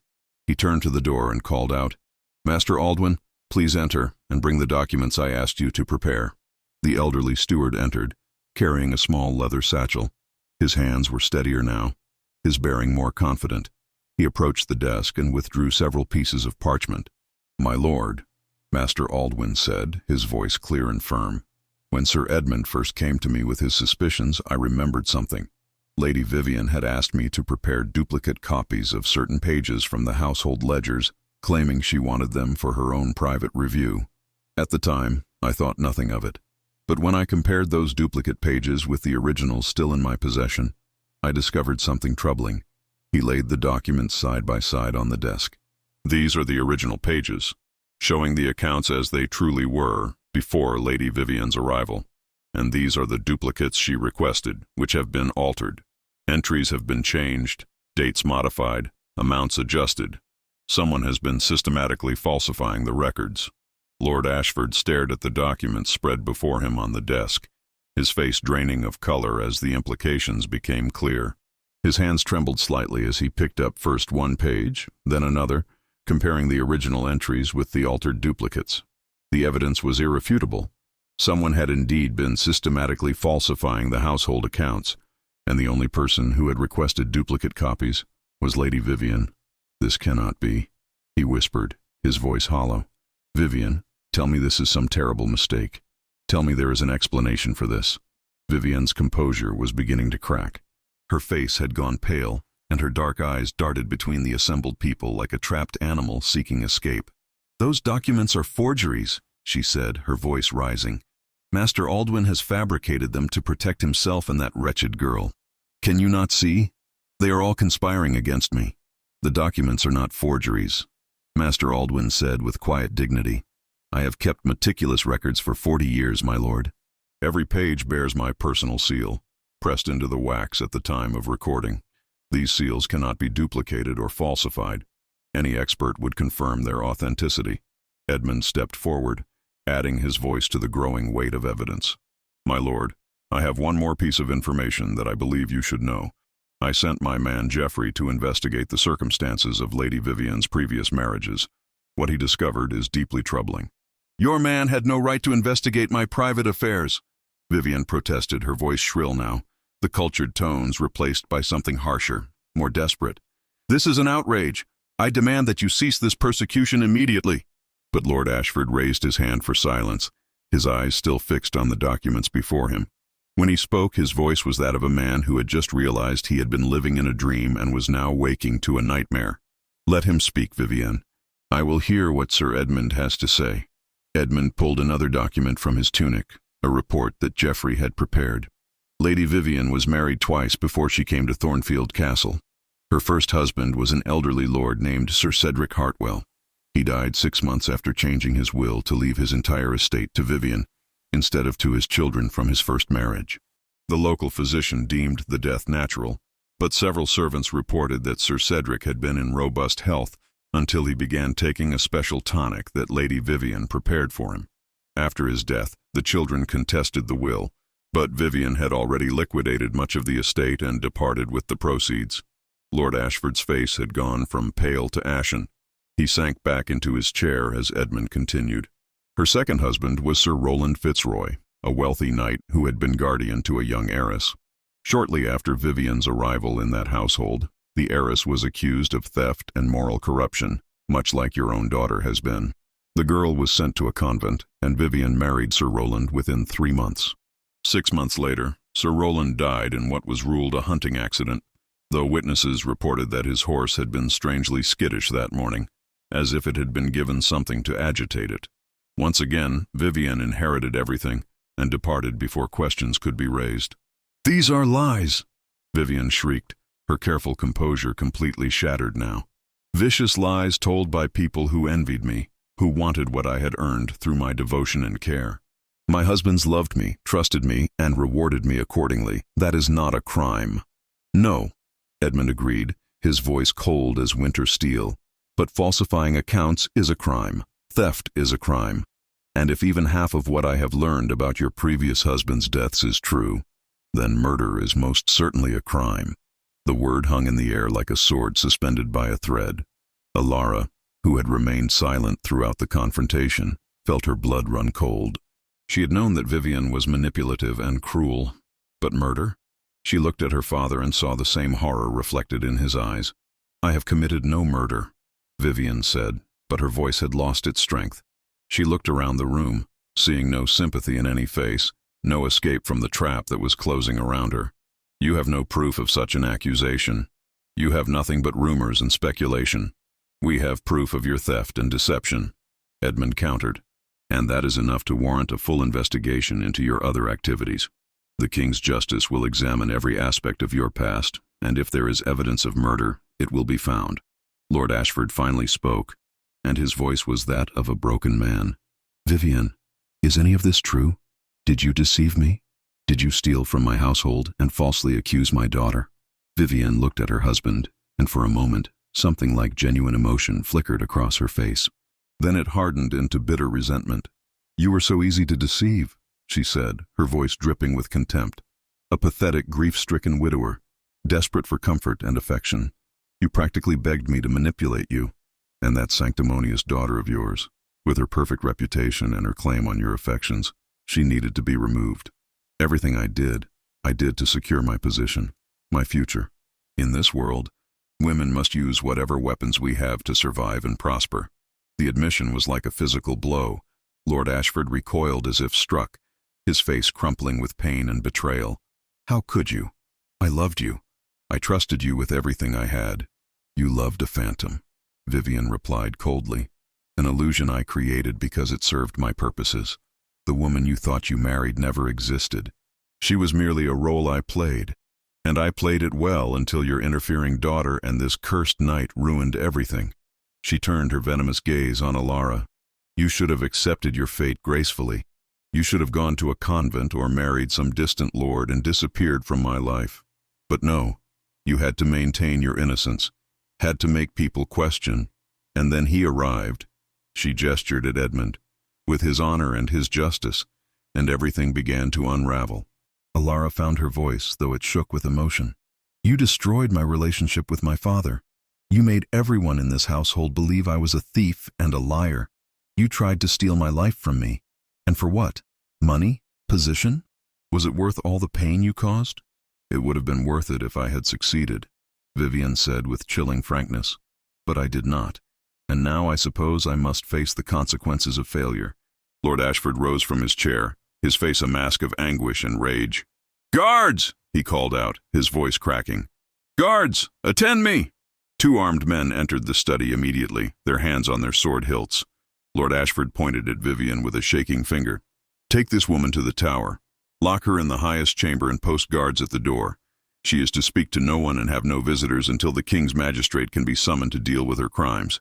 Vivian drew herself up with what dignity she could muster. "You will regret this," she said, though whether she was speaking to Lord Ashford, Alara, or Edmund was unclear. "All of you will regret this day. The only regret here is mine," Lord Ashford replied, his voice heavy with sorrow, "for being fool enough to trust you, to bring you into my home and my life. Take her away. I cannot bear to look at her any longer." The guards moved forward, one on each side of Vivian, and escorted her from the study. She went without physical resistance, but her eyes blazed with hatred and promised vengeance if she ever had the opportunity to deliver it. When she was gone, the room seemed to deflate, as if all the tension and drama had been sucked out with her departure. Lord Ashford stood behind his desk, looking older than his years, his shoulders bowed with the weight of his mistakes. Master Aldwin quietly gathered the documents and withdrew, sensing that the family needed privacy. That left only Lord Ashford, Alara, and Edmund in the study, surrounded by the echoes of revelations and recriminations. For a long moment, no one spoke. Then Lord Ashford turned to his daughter, and tears began to stream down his face. "Alara, my dear child, what have I done? How can you ever forgive me for doubting you, for believing her lies over your truth? I have been the worst kind of fool, and I have hurt you in ways that cannot be easily mended." Alara felt her own tears coming. tears that she had been holding back for months. She crossed the room and stood before her father, looking up at the man who had raised her, who had loved her mother, who had been twisted and manipulated by a master deceiver. Despite everything, despite all the pain and betrayal, he was still her father. "I forgive you," she said, her voice breaking. "I forgive you because I love you, and because I understand how clever she was, how thoroughly she deceived you. But Father, the hurt will take time to heal. You believed her over me. You made me feel like a criminal in my own home. That pain does not disappear simply because the truth has been revealed." "I know," Lord Ashford said, reaching out to take her hands in his. "I know, and I do not expect your forgiveness to be immediate or complete. I will spend the rest of my life making amends for what I have done, proving to you that you are my daughter and that I love you above all else. I swear this to you on your mother's memory." They embraced then, father and daughter, holding each other while months of pain and alienation slowly began to dissolve. Edmund watched from across the room, feeling a mixture of satisfaction at seeing justice served and a deep sadness for the damage that had been done to this family. He knew from experience that some wounds, even when they healed, left scars that never fully faded. After several minutes, Lord Ashford pulled back from his daughter and turned to Edmund. "Sir Edmund, I owe you a debt that I can never fully repay. You saw the truth when I was blind to it. You stood by my daughter when I had abandoned her. You pursued justice when it would have been easier to simply continue your journey north. How can I possibly thank you for what you have done?" Edmund inclined his head respectfully. "I did only what honor and conscience demanded, my lord. I serve justice wherever I find injustice, and I could not stand by and watch Lady Alara suffer for crimes she did not commit. No thanks are necessary." "Nevertheless, you have them," Lord Ashford said, "and more than thanks, you have my deepest respect and admiration. You are truly worthy of your reputation as the king's champion." Edmund glanced at Alara, and their eyes met across the room. In that look passed a wealth of unspoken communication, acknowledgement of what they had endured together, gratitude for mutual support, and something deeper, something that neither was quite ready to name, but both felt stirring in their hearts. "If I may, my lord," Edmund said, returning his attention to Lord Ashford, "I would request permission to remain at Thornfield Castle for a few more days. The matter of Lady Vivian must be resolved, and I wish to ensure that everything is handled properly. Also, I believe Lady Alara may benefit from having an ally present as the household adjusts to these revelations." Lord Ashford nodded eagerly. Of course. You are welcome to stay as long as you wish. Your presence brings honor to our house, and I suspect my daughter would appreciate your continued support." "I would," Alara said softly, and the warmth in her voice made Edmund's heart beat faster. The rest of that day was spent in a flurry of activity. Word of Lady Vivian's arrest and confession spread through the castle like wildfire, creating a mixture of shock, vindication, and in some quarters shame among those who had judged Alara harshly. Servants who had whispered about her now whispered apologies. Those who had believed Vivian's lies now struggled with their own complicity in the persecution of an innocent woman. Marjorie came to Alara's chambers that evening, tears streaming down her weathered face. "Oh, my lady, I never doubted you, not for a moment, but I wish I had done more to defend you publicly. I wish I had been braver in speaking the truth." Alara embraced the older woman warmly. "You were brave, Marjorie. You kept faith with me when so many others did not. You brought me comfort and kindness when I had precious little of either. That took courage, and I will never forget it." As night fell over Thornfield Castle, Alara found herself once again in the gardens, wrapped in her heavy cloak against the cold. The stars were bright overhead, visible now that the clouds had cleared, and the snow-covered landscape gleamed silver in the moonlight. She walked slowly along the familiar paths, her mind trying to process everything that had happened. She heard footsteps behind her and turned to find Edmund approaching. He too wore his heavy cloak, the fur around his shoulders making him seem even larger and more imposing than usual.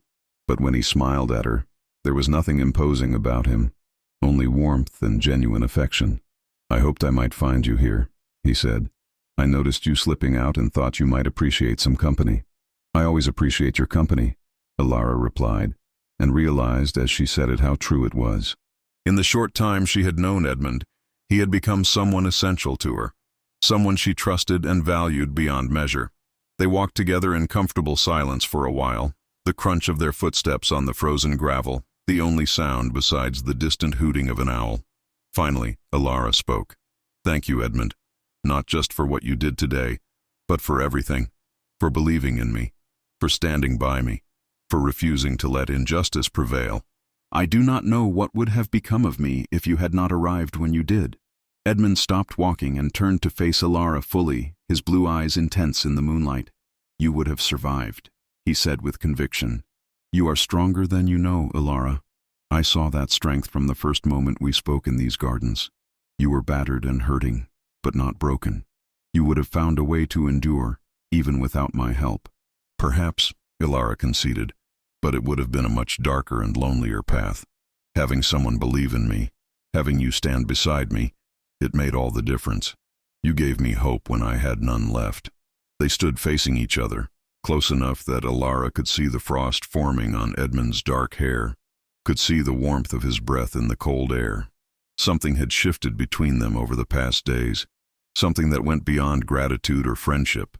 The connection that had begun as mutual respect had deepened into something more profound, more personal. Both of them felt it, hovering in the air between them like an unspoken promise. "Alara," Edmund said softly, and the way he spoke her name sent warmth flooding through her despite the winter cold. "I must confess something to you. When I first arrived at Thornfield Castle, my purpose was clear. Rest briefly, then continue north to fulfill my duty to the king. But from the moment I met you, everything changed. I found myself wanting to stay, wanting to help you, wanting to know you better. At first I told myself it was simply about justice, about righting a wrong, but I cannot lie to myself any longer, and I will not lie to you." Alara's heart was beating so rapidly she thought he must surely hear it. "What are you saying, Edmund?"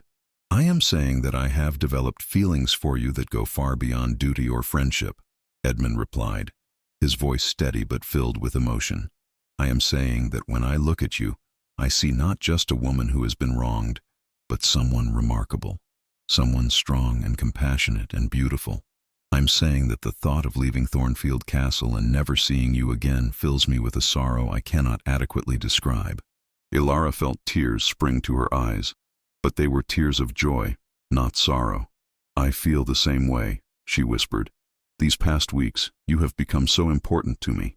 When I think of you leaving, of going north to face dangers while I remain here, my heart aches in ways I have never experienced before. Edmund, I think I am falling in love with you." The words hung in the air between them, a declaration that changed everything. Edmund reached out and gently cupped her face in his gloved hands, his touch infinitely tender. "And I am falling in love with you, Alara Ashford. I think perhaps I have been since that first morning in the garden, when you stood alone in the cold and yet radiated such dignity and grace. You captured my heart without even trying." He leaned down slowly, giving her time to pull away if she wished.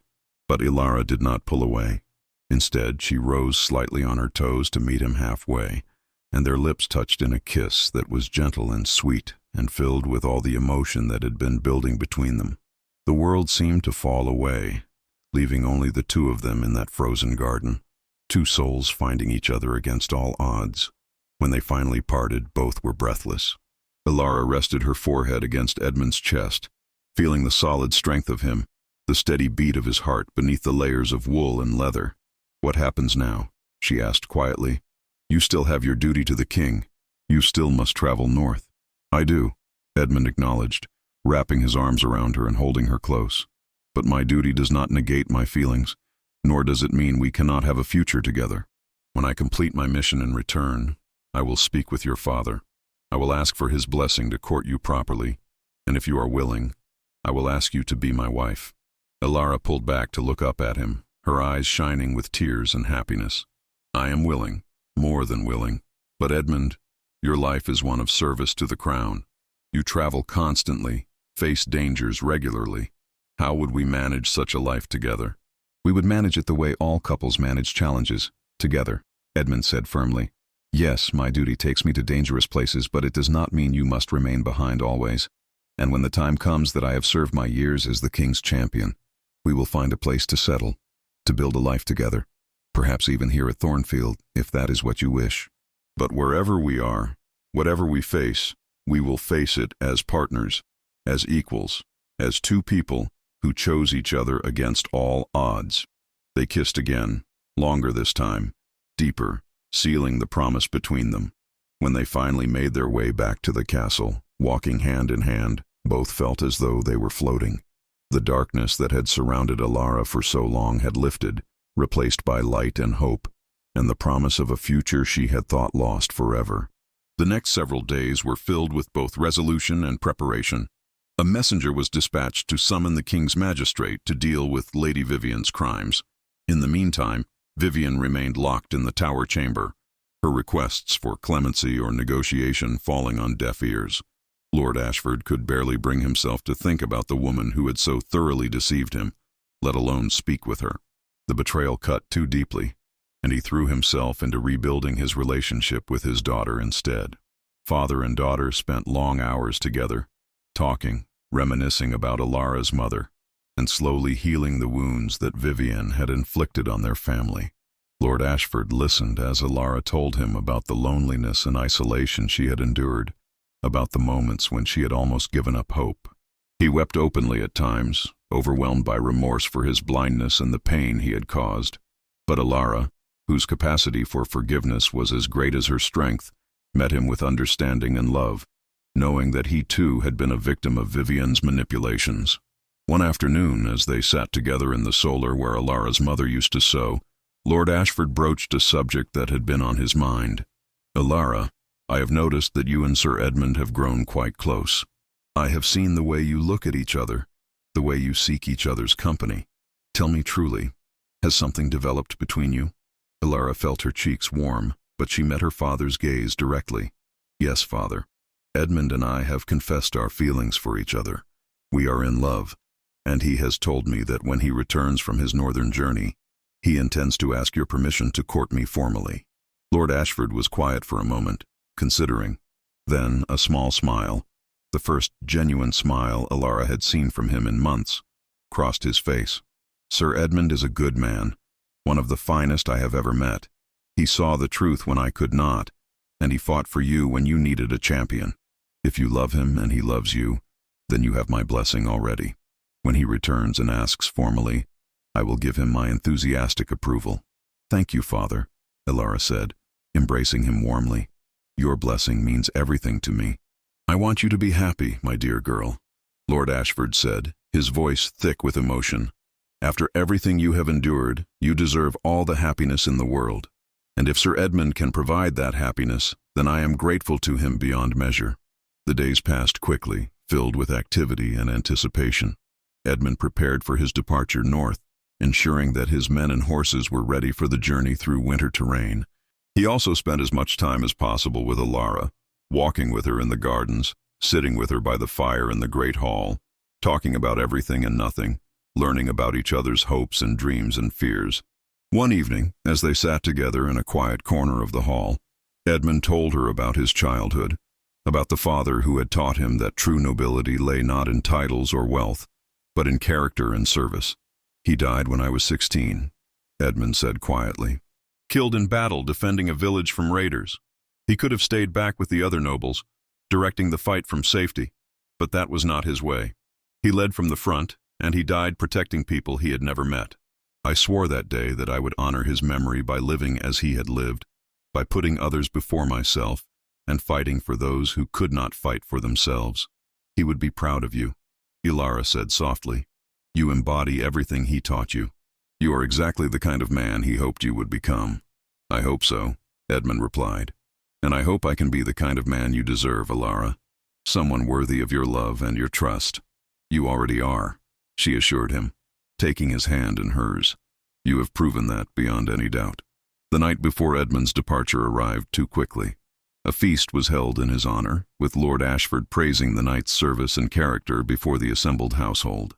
Edmund responded with characteristic humility, deflecting the praise, and instead commending Lord Ashford's hospitality and the resilience of Lady Alara.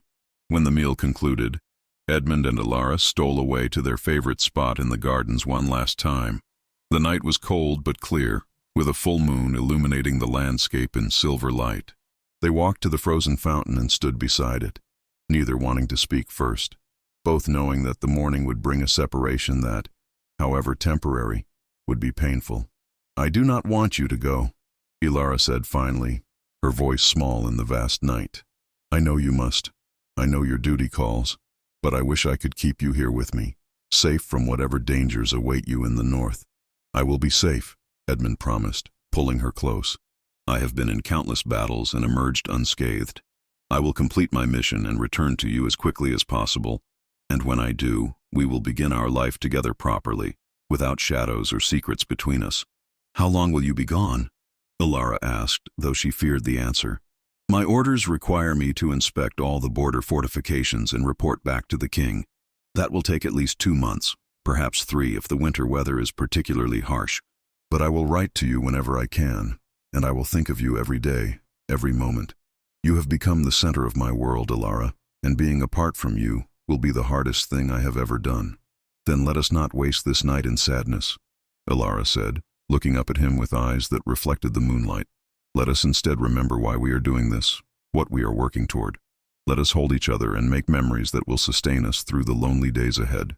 They sat together on a stone bench near the fountain, wrapped in Edmund's heavy cloak, talking quietly about their dreams for the future. Edmund spoke of a life where he could balance his service to the crown with time spent at home with his wife, perhaps training younger knights and serving as an advisor rather than always being on the front lines. Ilara spoke of children she hoped they would have someday, of continuing her mother's charitable work among the local villages, of building a legacy of compassion and justice. As the night grew later and the cold more intense, they reluctantly made their way back to the castle. At the door to Ilara's chambers, they paused. Edmund took both of her hands in his and looked into her eyes with an intensity that made her breath catch. "I love you, Ilara Ashford," he said solemnly. "I love you with everything I am, and I swear to you on my honor as a knight that I will return to you safely. Nothing will keep me from coming back to claim you as my wife." "I love you, Edmund Blackwell," Ilara replied, tears streaming down her face. "I will wait for you, no matter how long it takes.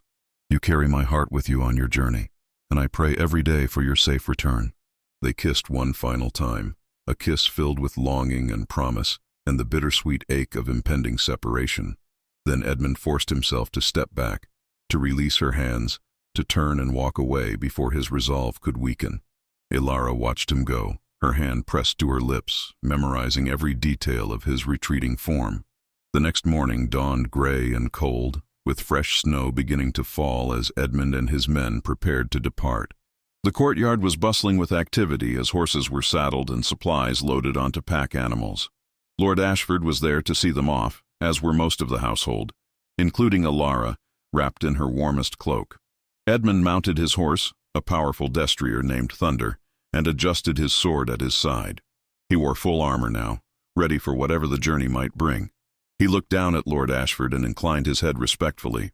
"My lord, thank you again for your hospitality.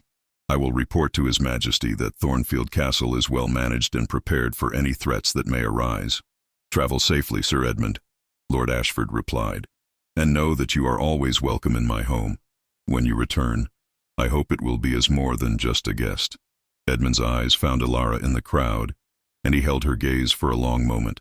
No words were spoken aloud, but the look that passed between them said everything that needed to be said. Then he raised his hand in farewell, spurred his horse forward, and rode through the castle gates, his men following in formation behind him. Ilara watched until the last rider had disappeared from view, until the sound of hoofbeats had faded into the distance.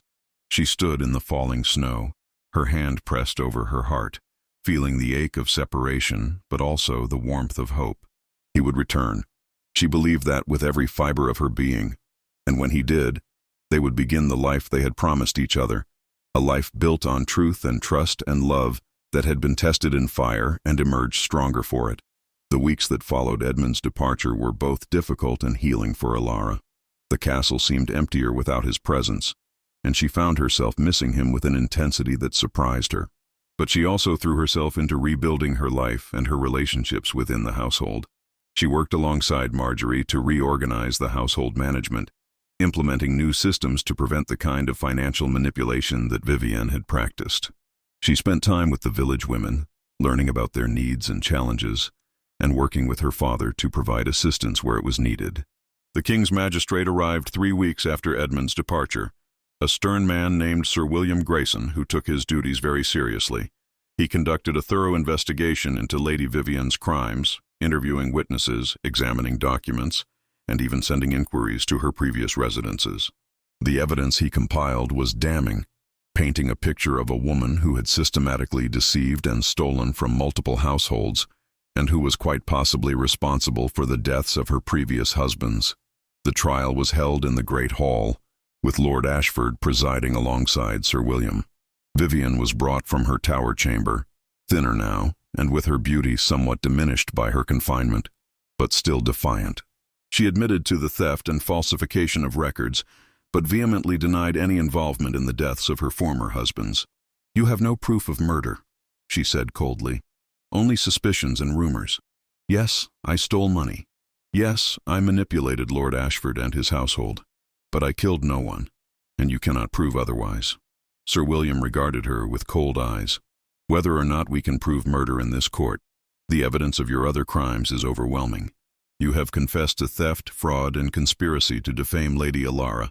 Those crimes alone carry severe penalties." In the end, Vivienne was sentenced to spend the rest of her life in a royal prison, her properties and assets confiscated by the crown. As she was led away in chains, she turned and looked directly at Alara. For just a moment, something like regret flickered across her face, but then it was gone, replaced by the cold mask she had worn for so long. With Vivienne's trial concluded and justice served, life at Thornfield Castle slowly returned to a semblance of normalcy, though it would never be quite the same as it had been before. The household had been shaken by the revelations of betrayal and deception, and everyone who lived within those ancient walls had learned hard lessons about trust and the masks that people could wear. But from that darkness, new bonds had formed, stronger and more authentic than before. Alara found herself transformed by the ordeal she had endured. The girl who had once moved through the castle with quiet grace, taking her privileged position for granted, had been replaced by a woman who understood suffering and injustice intimately. She had learned that reputation could be destroyed by lies, that those you trusted most could fail you, and that sometimes salvation came from the most unexpected sources. These lessons had made her more compassionate, more determined to use her position to help those who had no power to defend themselves. She began visiting the villages on her father's lands regularly, bringing food and supplies to families in need, listening to their concerns, and advocating on their behalf with Lord Ashford. The common people, who had heard about her wrongful accusation and ultimate vindication, saw her as one of their own, in a way that noble ladies rarely were. They opened their homes and hearts to her, sharing their struggles and their joys, and Alara found purpose in this work that she had never experienced before. Lord Ashford watched his daughter's transformation with a mixture of pride and lingering guilt. He saw how the ordeal had shaped her, how adversity had revealed depths of character he had not fully appreciated before. He also saw how much she missed Edmund, how her eyes would sometimes grow distant during conversations, her thoughts clearly traveling north to wherever the night might be. Letters arrived from Edmund every 2 weeks, carried by royal messengers traveling between the border and the capital. Each one was treasured by Alara, read and reread until she had memorized every word. Edmund wrote about the fortifications he was inspecting, the commanders he was meeting, the harsh conditions of winter in the northern territories. But he also wrote about his feelings, about how much he missed her, about his dreams for their future together. His words were a lifeline, keeping their connection strong despite the distance. In one letter, written from a fortress overlooking the northern sea, Edmund described watching the sun set over the gray waters and thinking of Alara's eyes, how they captured light in much the same way. "I find myself counting the days until I can return to you," he wrote. "Every task I complete brings me one step closer to Thornfield Castle, one step closer to beginning our life together. I carry the memory of your face with me always, and it sustains me through the long, cold nights. Know that you are loved beyond measure, and that I remain, now and always, yours faithfully." Alara pressed that letter to her heart and wept, not from sadness, but from the overwhelming emotion of being loved so completely by someone so worthy of her own love in return. She wrote back immediately, telling him about her work in the villages, about her father's improving spirits, about how the gardens were beginning to show the first signs of spring's approach, despite the lingering cold. "I await your return with a heart full of hope and anticipation," she concluded her letter. "Each day without you feels incomplete, as though the world is somehow dimmer in your absence. But I am sustained by the certainty of your love and the promise of our reunion. Come back to me safely, my beloved Edmund, and know that I count the days as eagerly as you do." Winter slowly gave way to early spring, though the change was subtle at first in the northern reaches of England. The snow began to melt, revealing the brown earth beneath, and small green shoots started to appear in the garden beds. The days grew incrementally longer, and the brutal cold that had gripped the land for months began to ease. Birds returned from their southern migrations, filling the mornings with song, and the castle itself seemed to awaken from its winter dormancy. It was during this transitional season that word arrived that Edmund had completed his inspection of the border fortifications and was beginning his journey back south. The message, delivered by one of his own men who had ridden ahead, sent a thrill of excitement through Ilara. He would arrive within the week, barring any unforeseen delays. After nearly 3 months of separation, they would finally be reunited. Ilara threw herself into preparations with an energy that made Marjorie laugh fondly. "My lady, you are like a whirlwind," the older woman said as she helped Ilara select fabric for a new gown. "I have not seen you this animated since you were a child preparing for the harvest festival." "I cannot help it, Marjorie," Ilara replied, her face glowing with happiness. "Edmund is coming back. After all these weeks of waiting, of missing him so terribly, he is finally coming home.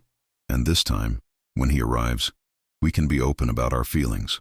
We can begin our courtship properly, with my father's blessing, and the support of everyone in this household. He is a lucky man," Marjorie said warmly. "As are you a lucky woman. It is not often that two people find such genuine love, especially among the nobility where marriages are usually arranged for political advantage rather than affection. You have found something rare and precious, my lady. Treasure it." "I will," Ilara promised. "Every day for the rest of my life, I will treasure what Edmund and I have together."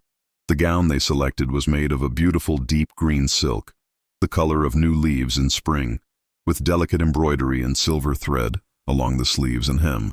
It was elegant without being ostentatious, flattering without being immodest, exactly the kind of dress that would make Ilara feel confident and beautiful when she saw Edmund again. Marjorie and the castle seamstresses worked tirelessly to complete it in time, their needles flashing in the candlelight as they stitched and fitted and adjusted. Lord Ashford, observing his daughter's excitement, felt his own anticipation growing. He had come to regard Edmund not just as the man who had saved his daughter and exposed Vivienne's crimes, but as a true friend and someone he would be honored to call son. He ordered the great hall prepared for a celebration feast, commanded the kitchens to prepare their finest dishes, and sent servants to ensure that the guest chambers were spotlessly clean and comfortable. When Sir Edmund arrives, he told his household steward, he is to be treated with the utmost respect and hospitality. He is not merely a guest anymore. He is the man who will marry my daughter and become part of this family. I want everyone to understand that and to welcome him accordingly. The days crawled by with agonizing slowness for Ilara. She found herself constantly drawn to the castle walls, looking out toward the road that would bring Edmund back to her. Every time she saw riders approaching in the distance, her heart would leap, only to sink when she realized they were merely local travelers or merchants. But she refused to let disappointment dampen her spirits. He was coming. It was only a matter of time. Finally, on a bright afternoon when the sun was shining warmly for the first time in months and the air smelled of wet earth and new growth, the watchman on the wall called out that riders bearing the king's standard were approaching. Ilara was in the solar with Marjorie when she heard the call, and she flew from the room, her skirts gathered in her hands, racing through the corridors and down the stairs with a speed that would have been considered most undignified in a lady of her station. But she did not care about dignity or propriety. She cared only about seeing Edmund again. She reached the courtyard just as the gates were swinging open and the riders were entering. Edmund was at their head, mounted on his powerful destrier, looking travel-worn but healthy and strong. His armor was dusty from the road and his face was shadowed with stubble, but when his eyes found Alara standing in the courtyard, his entire expression transformed with joy. He dismounted in one smooth motion and strode toward her, and Alara ran to meet him halfway. They stopped just short of embracing, suddenly aware of all the eyes watching them, of the need to maintain at least some semblance of propriety. But the intensity of feeling between them was visible to everyone present, the way they looked at each other speaking volumes about the depth of their connection. "My lady," Edmund said, his voice rough with emotion, "I have returned, as I promised I would." "Welcome home," Alara replied, tears of happiness streaming down her face. "Welcome home, Edmund." Lord Ashford approached, his own face wreathed in smiles. "Sir Edmund, it does my heart good to see you safely returned. Come, you must be weary from your journey. Let us get you settled, and then tonight we shall feast in celebration of your homecoming." The next few hours passed in a blur of activity. Edmund and his men were shown to their chambers where hot water for bathing and clean clothes awaited them. The great hall was transformed with fresh rushes on the floor, banners hanging from the walls, and long tables set with the castle's finest linens and plate. The kitchens produced an astounding array of dishes: roasted meats, fresh bread, early spring vegetables, pastries filled with preserved fruits, and flagons of the best wine and ale from the castle cellars. As the sun began to set, painting the sky in shades of orange and pink, the household gathered in the great hall for the feast. Edmund had bathed and changed into fresh clothing, a tunic of deep blue wool over a white linen shirt, with his sword belt and the chain of his knighthood around his neck. He looked every inch the noble warrior, but when Alara entered the hall wearing her new green gown, her auburn hair arranged in intricate braids woven with silver ribbon, his breath caught in his throat. She was breathtaking, more beautiful than he had remembered, and the 3 months apart had only intensified his feelings for her. As she approached the high table where he stood beside Lord Ashford, Edmund could not take his eyes from her. The feast was magnificent, filled with good food, flowing wine, and joyful conversation. Edmund regaled the assembled company with stories from his northern journey, describing the impressive fortifications he had seen, the dedicated soldiers manning them, and the harsh beauty of the borderlands. He praised the commanders he had met and assured Lord Ashford that the king's northern territories were well defended and prepared for any threat. But throughout the meal, his attention kept returning to Alara, seated beside him, their hands occasionally brushing under the table in small, secret touches that sent warmth flooding through both of them. They spoke quietly together between courses, catching up on all the small details that had not made it into their letters, simply enjoying being in each other's presence again after the long separation. When the meal concluded and the tables were being cleared for dancing and entertainment, Lord Ashford rose from his seat and called for attention.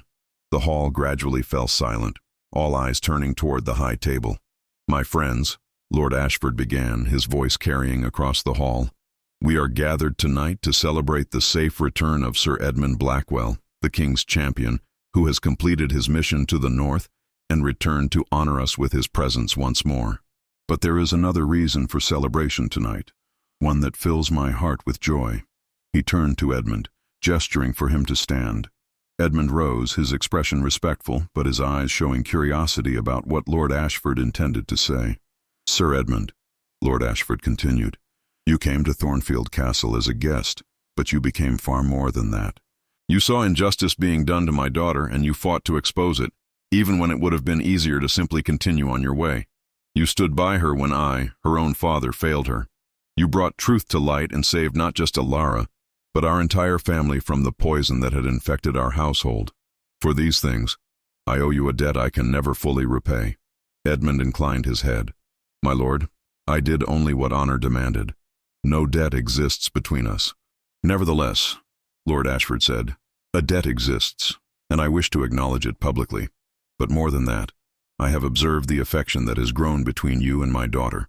I have read the letters that have passed between you during your separation, with her permission, and I have seen how you look at each other tonight. So I ask you now before this assembled company, Sir Edmund Blackwell, do you wish to formally request my permission to court my daughter, with the intention of marriage should she be willing?" The hall erupted in excited whispers. This was unexpected, even for those who had suspected something developing between the knight and Lady Alara. Edmund's heart was pounding, but his voice was steady and clear when he spoke. "My lord, I do. Lady Alara has captured my heart completely, and if she will have me, I wish nothing more than to make her my wife. She is the finest woman I have ever known, and I swear on my honor as a knight that I will devote my life to making her happy, to protecting her, and to loving her as she deserves to be loved." Lord Ashford turned to his daughter. "Alara, my dear child, Sir Edmund has asked for permission to court you. Do you welcome his suit?" Alara stood, her face radiant with happiness, tears of joy shining in her green eyes. "I do, father. With all my heart I welcome it. Edmund is the man I love, the man I wish to spend my life with. If he will have me as his wife, I will count myself the most fortunate woman in all of England. Then I give my blessing gladly," Lord Ashford declared, his own eyes moist with emotion. "Let it be known that Sir Edmund Blackwell and Lady Alara Ashford are formally betrothed, to be married when arrangements can be made, and with the approval of His Majesty, the King."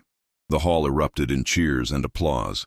Edmund took Alara's hand and raised it to his lips, kissing it gently while looking into her eyes with such love that she felt her heart might burst from happiness. Around them, the household celebrated, toasting the couple, offering congratulations, and rejoicing in a happy ending to a story that had begun in darkness but had found its way to light. Later that evening, after the celebration had wound down and most of the household had retired to their chambers, Edmund and Alara found themselves once again in the gardens, drawn to the place where their relationship had truly begun. The night was mild for early spring, with a gentle breeze carrying the scent of thawing earth and the first brave flowers that had pushed through the soil. They walked hand in hand to the fountain, which was no longer frozen but flowing freely again, the sound of water splashing providing a gentle soundtrack to their conversation. Edmund stopped and turned to face Alara, taking both of her hands in his. "I have something for you," he said, reaching into the pouch at his belt. He withdrew a ring, simple but beautiful, made of gold with a single emerald set in it. "This belonged to my mother. My father gave it to her on their wedding day, and she wore it every day until she died. Before he left for his final battle, my father gave it to me and told me to keep it safe until I found a woman worthy of wearing it. I have carried it with me for years, never finding anyone who seemed right, until you." Alara's hands were trembling as Edmund slipped the ring onto her finger. It fit perfectly, as though it had been made for her. "Edmund, it is beautiful. I will treasure it always, not just for its beauty, but for what it represents. Your family's legacy and your trust in me. You are my family now," Edmund said softly. "You and whatever children we may be blessed with in the future. You are my home, Alara, wherever we may find ourselves. These past months apart have taught me that I can survive without you, but I do not wish to. I want to spend every day with you, building a life together, facing whatever challenges come our way as partners." The weeks following Edmund and Alara's betrothal were filled with joy and preparation. Spring had fully arrived at Thornfield Castle, transforming the landscape from the barren whites and grays of winter into a tapestry of vibrant greens and delicate colors. The gardens that Alara had walked through in such loneliness during her darkest days now bloomed with new life. Crocuses and early daffodils pushed through the soil, trees budded with fresh leaves, and the air was filled with the songs of birds building their nests. Edmund remained at Thornfield Castle, having received permission from the king to delay his return to court for the wedding preparations. His presence brought a sense of completeness to the household, and everyone could see how well matched he and Alara were. They spent their days together, sometimes riding through the countryside on horseback, Edmund on his powerful destrier Thunder and Alara on her gentle mare Willow, exploring the lands that would one day be partially theirs. Other times they would sit in the solar, planning their future, talking about where they would live and how they would balance Edmund's duties to the crown with their desire for a stable home life. Lord Ashford watched their happiness with deep satisfaction, though occasionally the shadow of guilt would cross his face when he remembered how close he had come to destroying his daughter's life by believing Vivienne's lies. One evening, as he sat with Edmund in his study sharing wine and discussing the wedding arrangements, he finally voiced the thoughts that had been troubling him. "Edmund, I must tell you something that weighs heavily on my conscience," Lord Ashford said, setting down his goblet with a heavy sigh. "I failed my daughter terribly. I allowed myself to be manipulated by a woman I barely knew, and in doing so, I betrayed the child I had raised and loved for 20 years. I accused her of crimes she did not commit. I doubted her character, and I made her feel like a stranger in her own home. How can I ever truly make amends for such failures?" Edmund regarded the older man with compassion. "My lord, you were deceived by someone extraordinarily skilled at deception. Lady Vivian had practiced her craft on others before you, destroying lives and reputations without remorse. You were vulnerable after your wife's death, and she exploited that vulnerability masterfully. Yes, you made mistakes, but you were a victim as much as Lady Alara was. That is generous of you to say," Lord Ashford replied, "but it does not absolve me of my responsibility. I should have known my daughter better, should have trusted in her character, rather than in the word of a woman I had known for mere months. The fact that I did not speaks to a failure of judgment on my part." "Perhaps," Edmund conceded, "but you have acknowledged your mistake, and you have worked to repair the damage. That takes courage and humility. More importantly, Lady Alara has forgiven you. She sees you not as the man who failed her, but as her father who was led astray but ultimately returned to her side. That forgiveness is a gift, my lord, and I would encourage you to accept it and move forward rather than dwelling in the past." Lord Ashford nodded slowly, absorbing Edmund's words. "You are wise beyond your years, Edmund. Alara is fortunate to have found you, and I am fortunate that you will be joining our family. You bring not just strength and honor, but also wisdom and compassion. These are the qualities of a true leader. I hope to live up to that assessment," Edmund said with genuine humility, "and I hope to help Lady Alara continue the good work she has begun in the villages. She has a gift for connecting with people, for understanding their needs and advocating on their behalf. Together, I believe we can make a real difference in the lives of those who depend on this estate for their livelihoods." The conversation shifted to happier topics, including the arrangements for the wedding itself. They had decided to hold the ceremony in the castle's chapel, a small but beautiful stone building that had served the Ashford family for generations.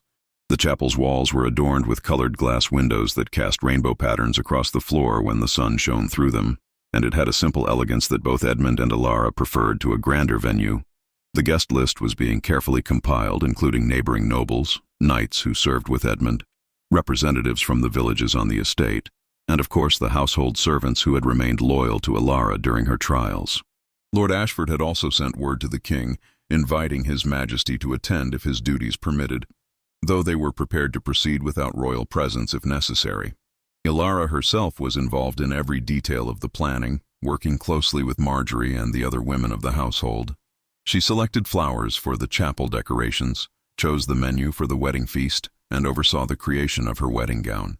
The dress was being made from the finest white silk, with delicate lace at the collar and sleeves, and pearl buttons down the back. It was elegant and beautiful without being ostentatious, reflecting Alara's character perfectly. One afternoon, as Alara stood in her chamber being fitted for the dress, Marjorie stepped back to admire her work. Tears filled the older woman's eyes as she looked at the young lady she had helped raise from childhood. "You look like an angel, my lady," Marjorie said, her voice thick with emotion. "Your mother would be so proud if she could see you now, not just because of your beauty, but because of the woman you have become. You faced terrible injustice and emerged stronger, more compassionate, more determined to do good in this world. That is your mother's legacy living on through you." Alara felt her own tears threatening to fall. "I wish she could be here, Marjorie. I wish she could meet Edmund, could see me marry the man I love. There is a hole in my heart where she should be, and it will always be there. She is here," Marjorie assured her, placing a gentle hand over Alara's heart. "She lives here, in your kindness, in your strength, in your capacity for forgiveness, and she lives in the memories we carry. When you walk down that aisle to meet Sir Edmund, your mother will be walking with you in spirit, blessing your union and rejoicing in your happiness." The days continued to pass, each one bringing the wedding closer. Edmund and Alara spent as much time together as propriety allowed, chaperoned by Marjorie or other trusted servants, but finding moments of privacy where they could speak openly about their hopes and fears for the future. During one such conversation, as they sat together in the garden watching the sun set over the distant hills, Edmund broached a subject that had been on his mind. "Alara, I need you to understand something about the life we will have together. My service to the king is not without danger. There will be times when I must ride to battle, when I must put myself in harm's way to protect the realm. I have survived thus far through skill and fortune, but there are no guarantees in warfare. I need to know that you can accept this reality, that you can be strong even when I am in danger. Ilara took his hand, her green eyes serious and steady. Edmund, I have already proven that I can survive terrible circumstances. I have faced false accusations, isolation, and the betrayal of those I loved most. I emerged from that darkness because I refused to give up hope.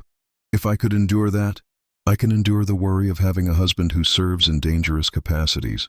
I will not pretend that I will not be afraid for you, because I will be, but I will also be proud, because you serve with honor and protect those who cannot protect themselves. That is who you are, and I would never ask you to be anyone else.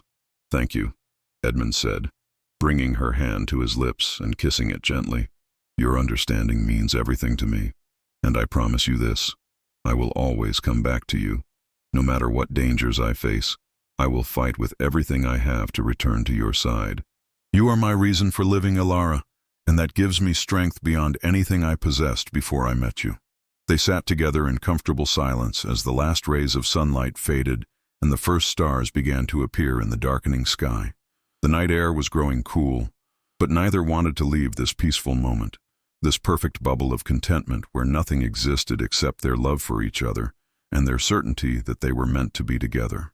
2 weeks before the wedding was scheduled to take place, a messenger arrived bearing the royal seal.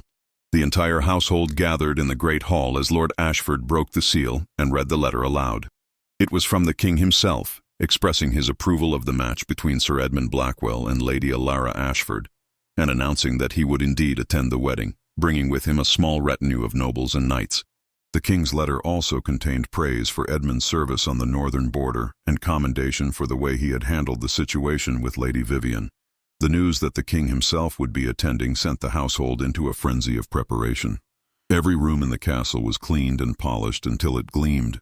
The finest linens were brought out, additional provisions were ordered from surrounding villages, and every servant worked tirelessly to ensure that Thornfield Castle would be worthy of hosting royalty. Ilara found herself somewhat overwhelmed by the escalating grandeur of what she had envisioned as a relatively simple ceremony. She confided her concerns to Edmund one evening as they walked through the gardens. I worry that all of this elaborate preparation is taking away from the true meaning of the day, she said. I do not need a grand spectacle, Edmund. I just need you, standing beside me, pledging your life to mine as I pledge mine to yours. Everything else is secondary. Edmund smiled and drew her close. I understand, my love, and I feel the same way. But your father wishes to honor both of us, and the king's presence is a sign of his regard for our service. Let them have their celebration, their feast and ceremony. At the end of the day, when all the guests have departed and the halls are quiet, it will be just you and me, beginning our life together. That is what truly matters. Reassured by his words, Ilara allowed herself to relax and even enjoy the preparations. She worked with the household staff to ensure that every detail was perfect, not out of a desire for grandeur, but out of respect for the honor being shown to them and gratitude for the support they had received from so many people. The day before the wedding, the king arrived with his retinue. He was a man in his middle years, tall and imposing, with graying hair and keen eyes that seemed to see everything. He greeted Lord Ashford warmly, praised the beauty of Thornfield Castle, and requested a private audience with Edmund and Ilara. They met in Lord Ashford's study, the king seated in the lord's chair while Edmund and Ilara stood before him respectfully. The king studied them for a long moment before speaking. Sir Edmund, you have served me faithfully for many years. Your courage in battle is legendary, your honor beyond reproach. And now I learn that you have also served justice by exposing a dangerous deceiver who might have continued her predations indefinitely. I am well pleased with you. Your Majesty honors me, Edmund replied with a deep bow. I merely did my duty. The king turned his attention to Ilara. Lady Ilara, I have heard the story of what you endured at the hands of Lady Vivian. To be falsely accused, to lose the trust of those around you, and yet to maintain your dignity and innocence throughout, speaks to exceptional strength of character. I am told that since your vindication, You have devoted yourself to serving the people of this estate, bringing comfort and aid to those in need. This is the mark of true nobility, which has nothing to do with blood or title, and everything to do with one's actions and heart. Thank you, Your Majesty, Elara said, curtsying deeply. I am grateful for your kind words and for the honor of your presence at our wedding. I have a gift for you both, the king continued, gesturing to one of his attendants who came forward carrying a leather document case. Sir Edmund, in recognition of your years of faithful service and your upcoming marriage, I am granting you the title of Baron and bestowing upon you lands in the Western Territories. These are good lands, fertile and well-positioned, with a small but sturdy castle and several prosperous villages. You will have duties there, managing the estate and representing the crown in that region, but you will also have a permanent home, a place where you and Lady Elara can build your life together. Edmund and Elara exchanged looks of amazement. This was far more than they had expected, a generous gift that would change the course of their entire future. Edmund dropped to one knee before the king. Your Majesty, I am overwhelmed by your generosity. I swear that I will manage these lands with honor and justice, and that I will continue to serve the crown faithfully for as long as I am able. Rise, Baron Blackwell, the king said with satisfaction. You have earned this many times over. Now, let us speak of happier things. Tell me about your wedding plans, and let us celebrate the union of two people who have proven themselves worthy of both happiness and honor. The wedding day dawned clear and beautiful, with a gentle warmth in the air and a sky of brilliant blue. The chapel had been decorated with spring flowers, their sweet fragrance filling the small space, and the colored glass windows cast rainbow patterns across the stone floor. The chapel was filled to capacity with guests, nobles in their finest clothes, knights in dress armor, villagers wearing their best garments, all gathered to witness the union of Edmund and Elara. Elara stood in an antechamber adjacent to the chapel, wearing her beautiful white silk gown. Her hair had been arranged in elaborate braids woven with white ribbons and tiny flowers, and she wore her mother's silver circlet on her brow. Marjorie stood beside her, weeping openly with joy, while Lord Ashford waited to escort his daughter down the aisle. Are you ready, my dear? Lord Ashford asked, offering his arm to Elara. His voice was thick with emotion, his eyes bright with unshed tears.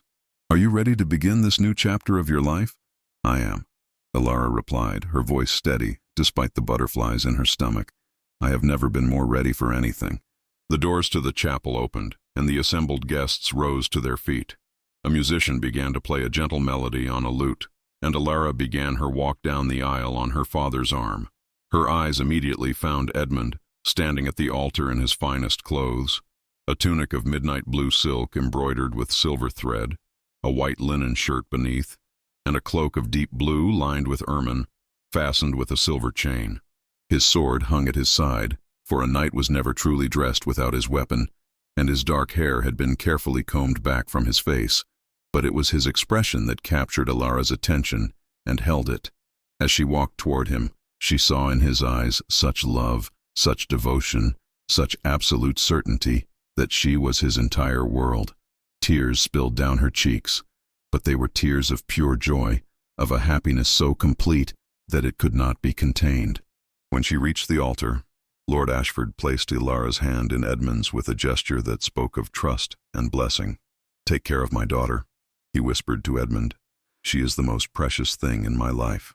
I will guard her with my life, Edmund promised, and I will love her with my entire heart. The priest began the ceremony, his voice resonant in the small chapel as he spoke of love and commitment, of the sacred bond of marriage, of two souls joining to become one. Edmund and Elara spoke their vows clearly and firmly, neither hesitating, neither doubting. They exchanged rings, Edmund's mother's emerald ring that he had given Elara weeks before, and a simple gold band that Elara placed on Edmund's finger. I, Edmund Blackwell, take you, Elara Ashford, to be my lawfully wedded wife, Edmund said, his deep voice carrying through the chapel.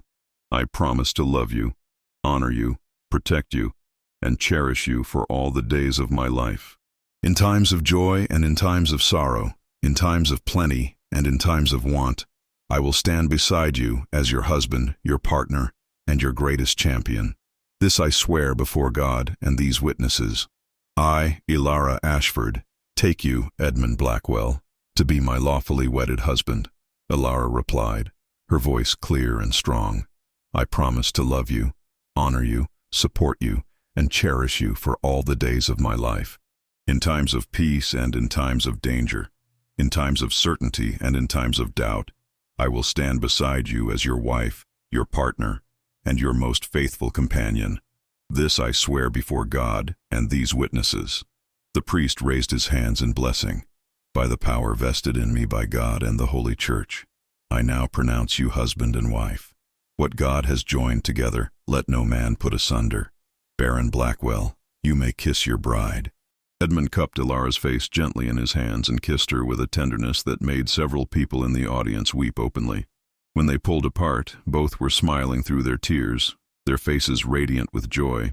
They turned to face the assembled guests, and the chapel erupted in cheers and applause, celebrating not just a wedding but the triumph of love over adversity, of truth over deception, of hope over despair. The feast that followed was magnificent, held in the great hall which had been transformed into a space of celebration and joy. Long tables groaned under the weight of roasted meats, fresh bread, early vegetables from the gardens, pastries and sweets of every description, and flagons of the finest wine and ale. Musicians played lively tunes, and after the formal meal concluded, the tables were cleared and dancing began. Edmund and Ilara had their first dance as husband and wife, moving together with a grace that came from being perfectly attuned to each other. The king himself danced with Ilara, complimenting her beauty and grace, while Edmund danced with the wives of various nobles, performing his social duties with courtesy, but always keeping his eyes on his bride. As the evening wore on and the celebration continued, Edmund and Ilara managed to steal away for a few moments of privacy, slipping out to the gardens where their relationship had truly begun. They stood beside the fountain, now flowing freely in the spring warmth, and looked up at the stars beginning to appear in the darkening sky. We did it, Ilara said softly, leaning against her husband's strong chest. Despite everything that tried to keep us apart, despite all the obstacles and challenges, we found our way to this moment. We did, Edmund agreed, his arms wrapped securely around her. And this is only the beginning, my love. We have a lifetime ahead of us, a lifetime of moments like this, of building our life together, of facing whatever comes our way as partners. I cannot wait to live every day of that life with you. Nor can I, Ilara replied, turning in his arms to face him. You saved me, Edmund, not just from Lady Vivian's schemes, but from despair, from losing hope. You showed me that even in the darkest moments, there can be light if we refuse to give up, if we hold on to faith and truth. You gave me back my life, and you gave me a reason to live beyond duty and honor, Edmund countered. Before I met you, I was a soldier, a knight, someone who served the crown and fought for justice. But I was not truly alive, not truly happy. You changed that.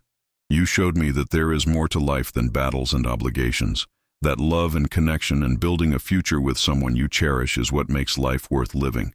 If I saved you, it is only because you saved me first.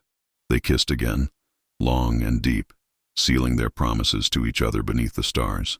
Around them, the gardens bloomed with new life, symbolizing the new beginning that they were embarking upon together. In the distance, they could hear the sounds of celebration continuing in the great hall, the laughter and music of people rejoicing in their happiness. Later that night, after the last guests had finally departed or retired to their chambers, after the household had settled into quiet, Edmund and Ilara made their way to the chambers that had been prepared for them. The room was warm from a fire burning in the hearth, and the bed had been prepared with the finest linens. Candles flickered throughout the room, casting a soft golden glow. They stood together by the window, looking out at Thornfield Castle's grounds bathed in moonlight. Edmund wrapped his arms around Ilara from behind, resting his chin on the top of her head. "Are you happy, Lady Blackwell?" he asked, using her new title for the first time. "Happier than I ever imagined possible," Ilara replied, turning in his arms to face him. "When I stood in these gardens months ago, alone and accused and seemingly without hope, I could never have dreamed that my life would lead to this moment, to being married to the most honorable man I have ever known, to having a future filled with love and purpose. It feels like a dream." "It is no dream," Edmund assured her.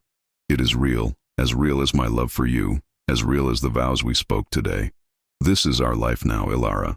our beautiful hard-won life together. And I promise you that I will spend every day making sure you never regret choosing me. I could never regret it, Alara said firmly.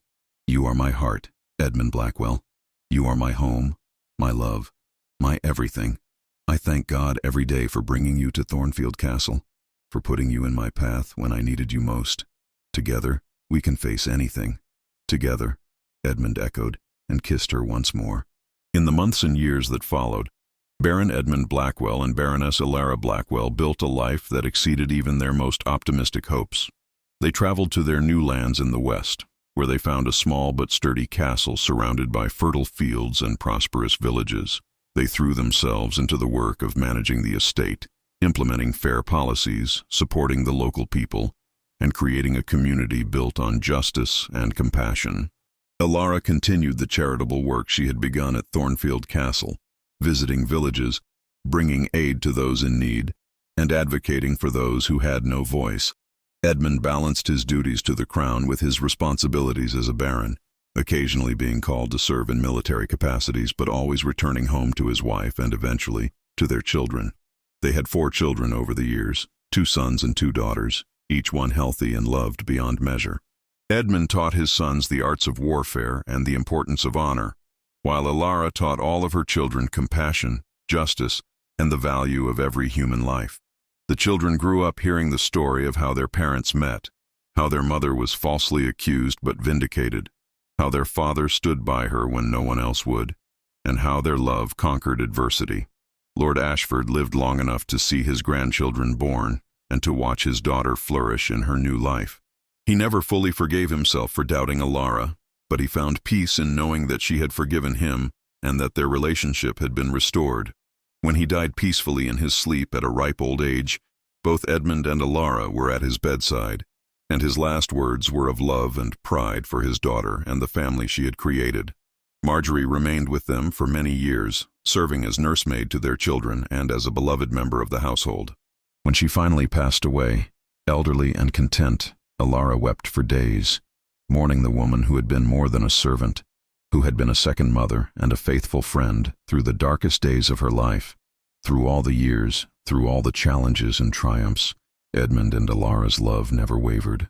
They grew old together, their hair graying, their faces lining with age, but their devotion to each other remaining as strong as it had been on that winter day when they first spoke in the gardens of Thornfield Castle.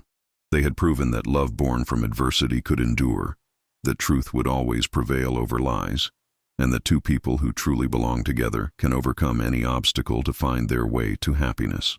And when their story was told in years to come, when their grandchildren and great-grandchildren gathered around the fire to hear the tale, it was not remembered as a story of suffering and injustice, though those elements were certainly present.